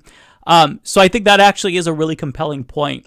My only issue is that I've been kind of like trying to broaden out my analysis, and I kind of look at both of the parties as mini institutions within a larger system, a capitalist system.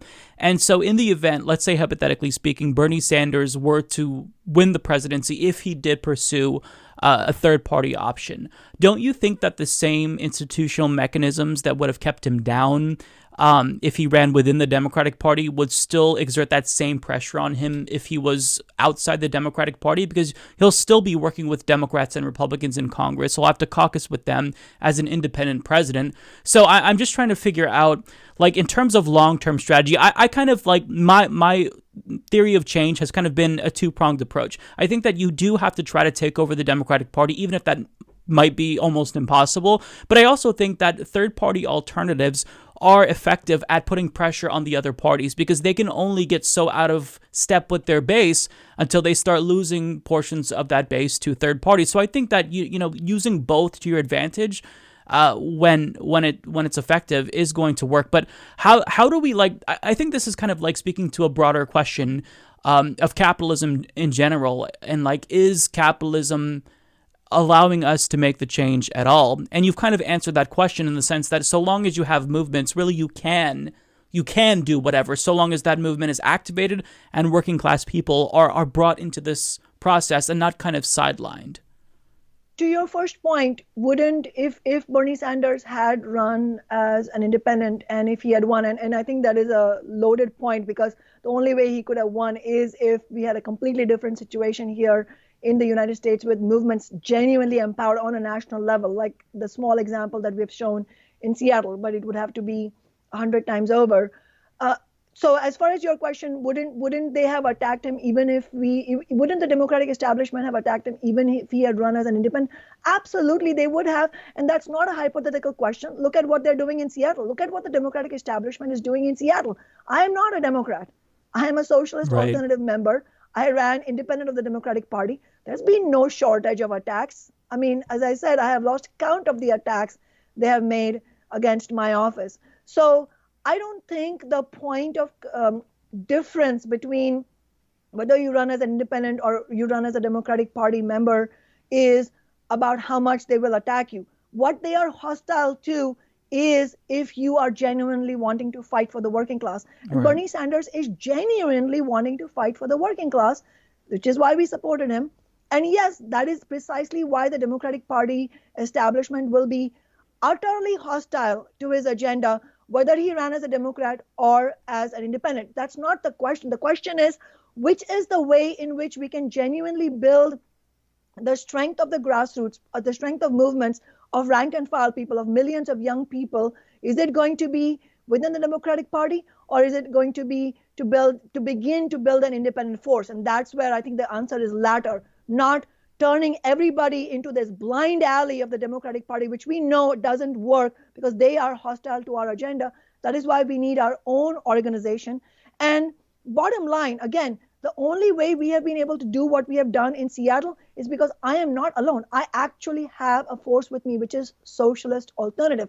That's the kind of difference it can make if you have your own party standing with you, because no individual, however extraordinarily gifted, is going to be able to do this on their own. So it doesn't matter how genuine and courageous Bernie Sanders is, alone, he is not able to achieve it. And he's clear about that. He talked about being an organizer in chief. Where I disagree with him is that possible from inside the Democratic Party? And I don't believe that it will be. And at the end of the day, I think you also made an important point yourself, which is that as long as you are running inside the parties of capitalism, you cannot build a force against capitalism. I mean, it's as simple as that. And that is why what we need is a political organization that will be for and by the American working class, that will be tied to the rank and file of the labor movement, that can actually present a collective, so organized challenge to the might of the capitalist class. And running candidates from this kind of party will be part of the work that the party would do. And in reality, the most important point would be the party would be rooted in the working class and really helping to build movements. And I think, again, these questions are to be posed even to the squad, even though they're run as Democrats. The question is, what is stopping them from, for example, launching national days of action for Medicare for all, really building action conferences? We organized Tax Amazon action conferences in Seattle. They can organize Medicare for all action conferences nationwide. Do we believe that there will be any shortage of enthusiasm on the part of ordinary people for something like that? No. Medicare for all is one of the most popular demands in the United States, including a huge proportion of Republican voters. And we are in the middle of the pandemic. Everybody who is on the ground wants Medicare for all. So what's stopping the squad from doing it is not any suspicion that there's enough and that there may not be enough enthusiasm on the ground. What's stopping them at the end of the day is that they are afraid that if they did that, they would be completely, that would be the sort of, it's a call to arms, it's a call to action to the working class that is completely against what the Democratic establishment wants. And it's not just Nancy Pelosi, it's that whole group of them, and many of them who even call themselves progressive. They are not going to agree with this. So at the end of the day, the only way that the squad could do this is if they had their own party with them. And that is why I'm saying that we need a new party, because, the conservatives, the corporate politicians, they have a very big force on their side, which is the capitalist class and the capitalist system itself. What do we have on our side? Millions and tens of millions of people. So unless we organize them in a serious way with a political organization that goes beyond just election years and is rooted in mass movements, we are not going to be able to achieve that. Yeah, I think this is really fascinating. And I've kind of been like, I've been both sides on this issue. I think we should try both things at once. I think that try to take over the Democratic Party, try to form a new party, put pressure, build up existing parties, organize.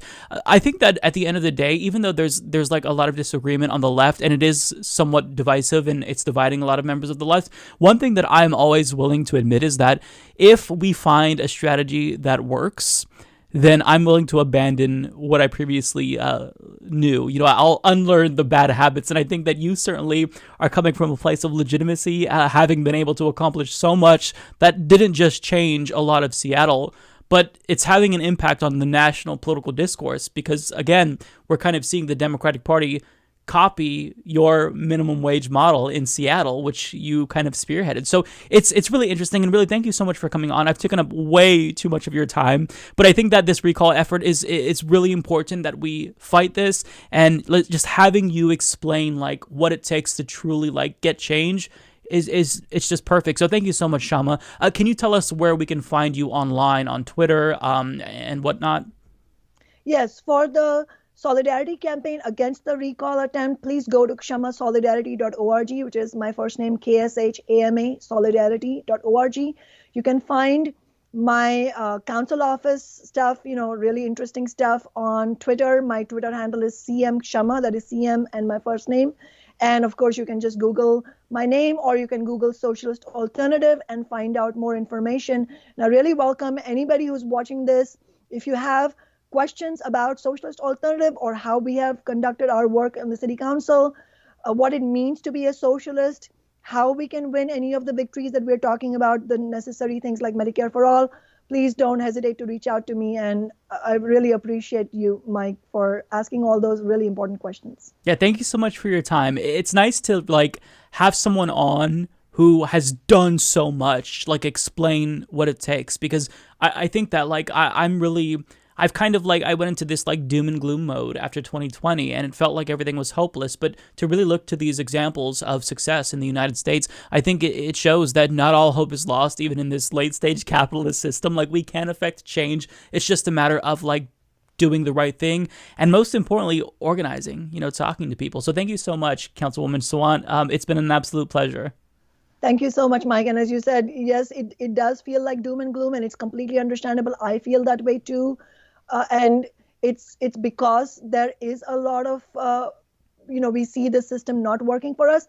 But I think the thing that really makes me feel better when I'm having one of those doom and gloom moments is when I remind myself of one simple logical reality, which is that if we don't fight, then we are facing doom and gloom. We have no option but to fight. And I think that should really help us remember that it is worth fighting for. This planet and humanity is worth fighting for. And what better way there is to spend our life. Yeah, exactly. Yeah. Thank you so much. Beautifully put. Thank you so much, Mike. Really appreciate it. Well, that's everything, folks. Thank you so much for tuning in. If you've made it this far, as usual, I want to thank everyone who signed up to support the show. You help us not just to survive, but thrive as well, and you all are absolutely integral to our success. Thank you so much. I will see you all next week. My name is Mike Figueredo. This has been the Humanist Report. Take care, everyone.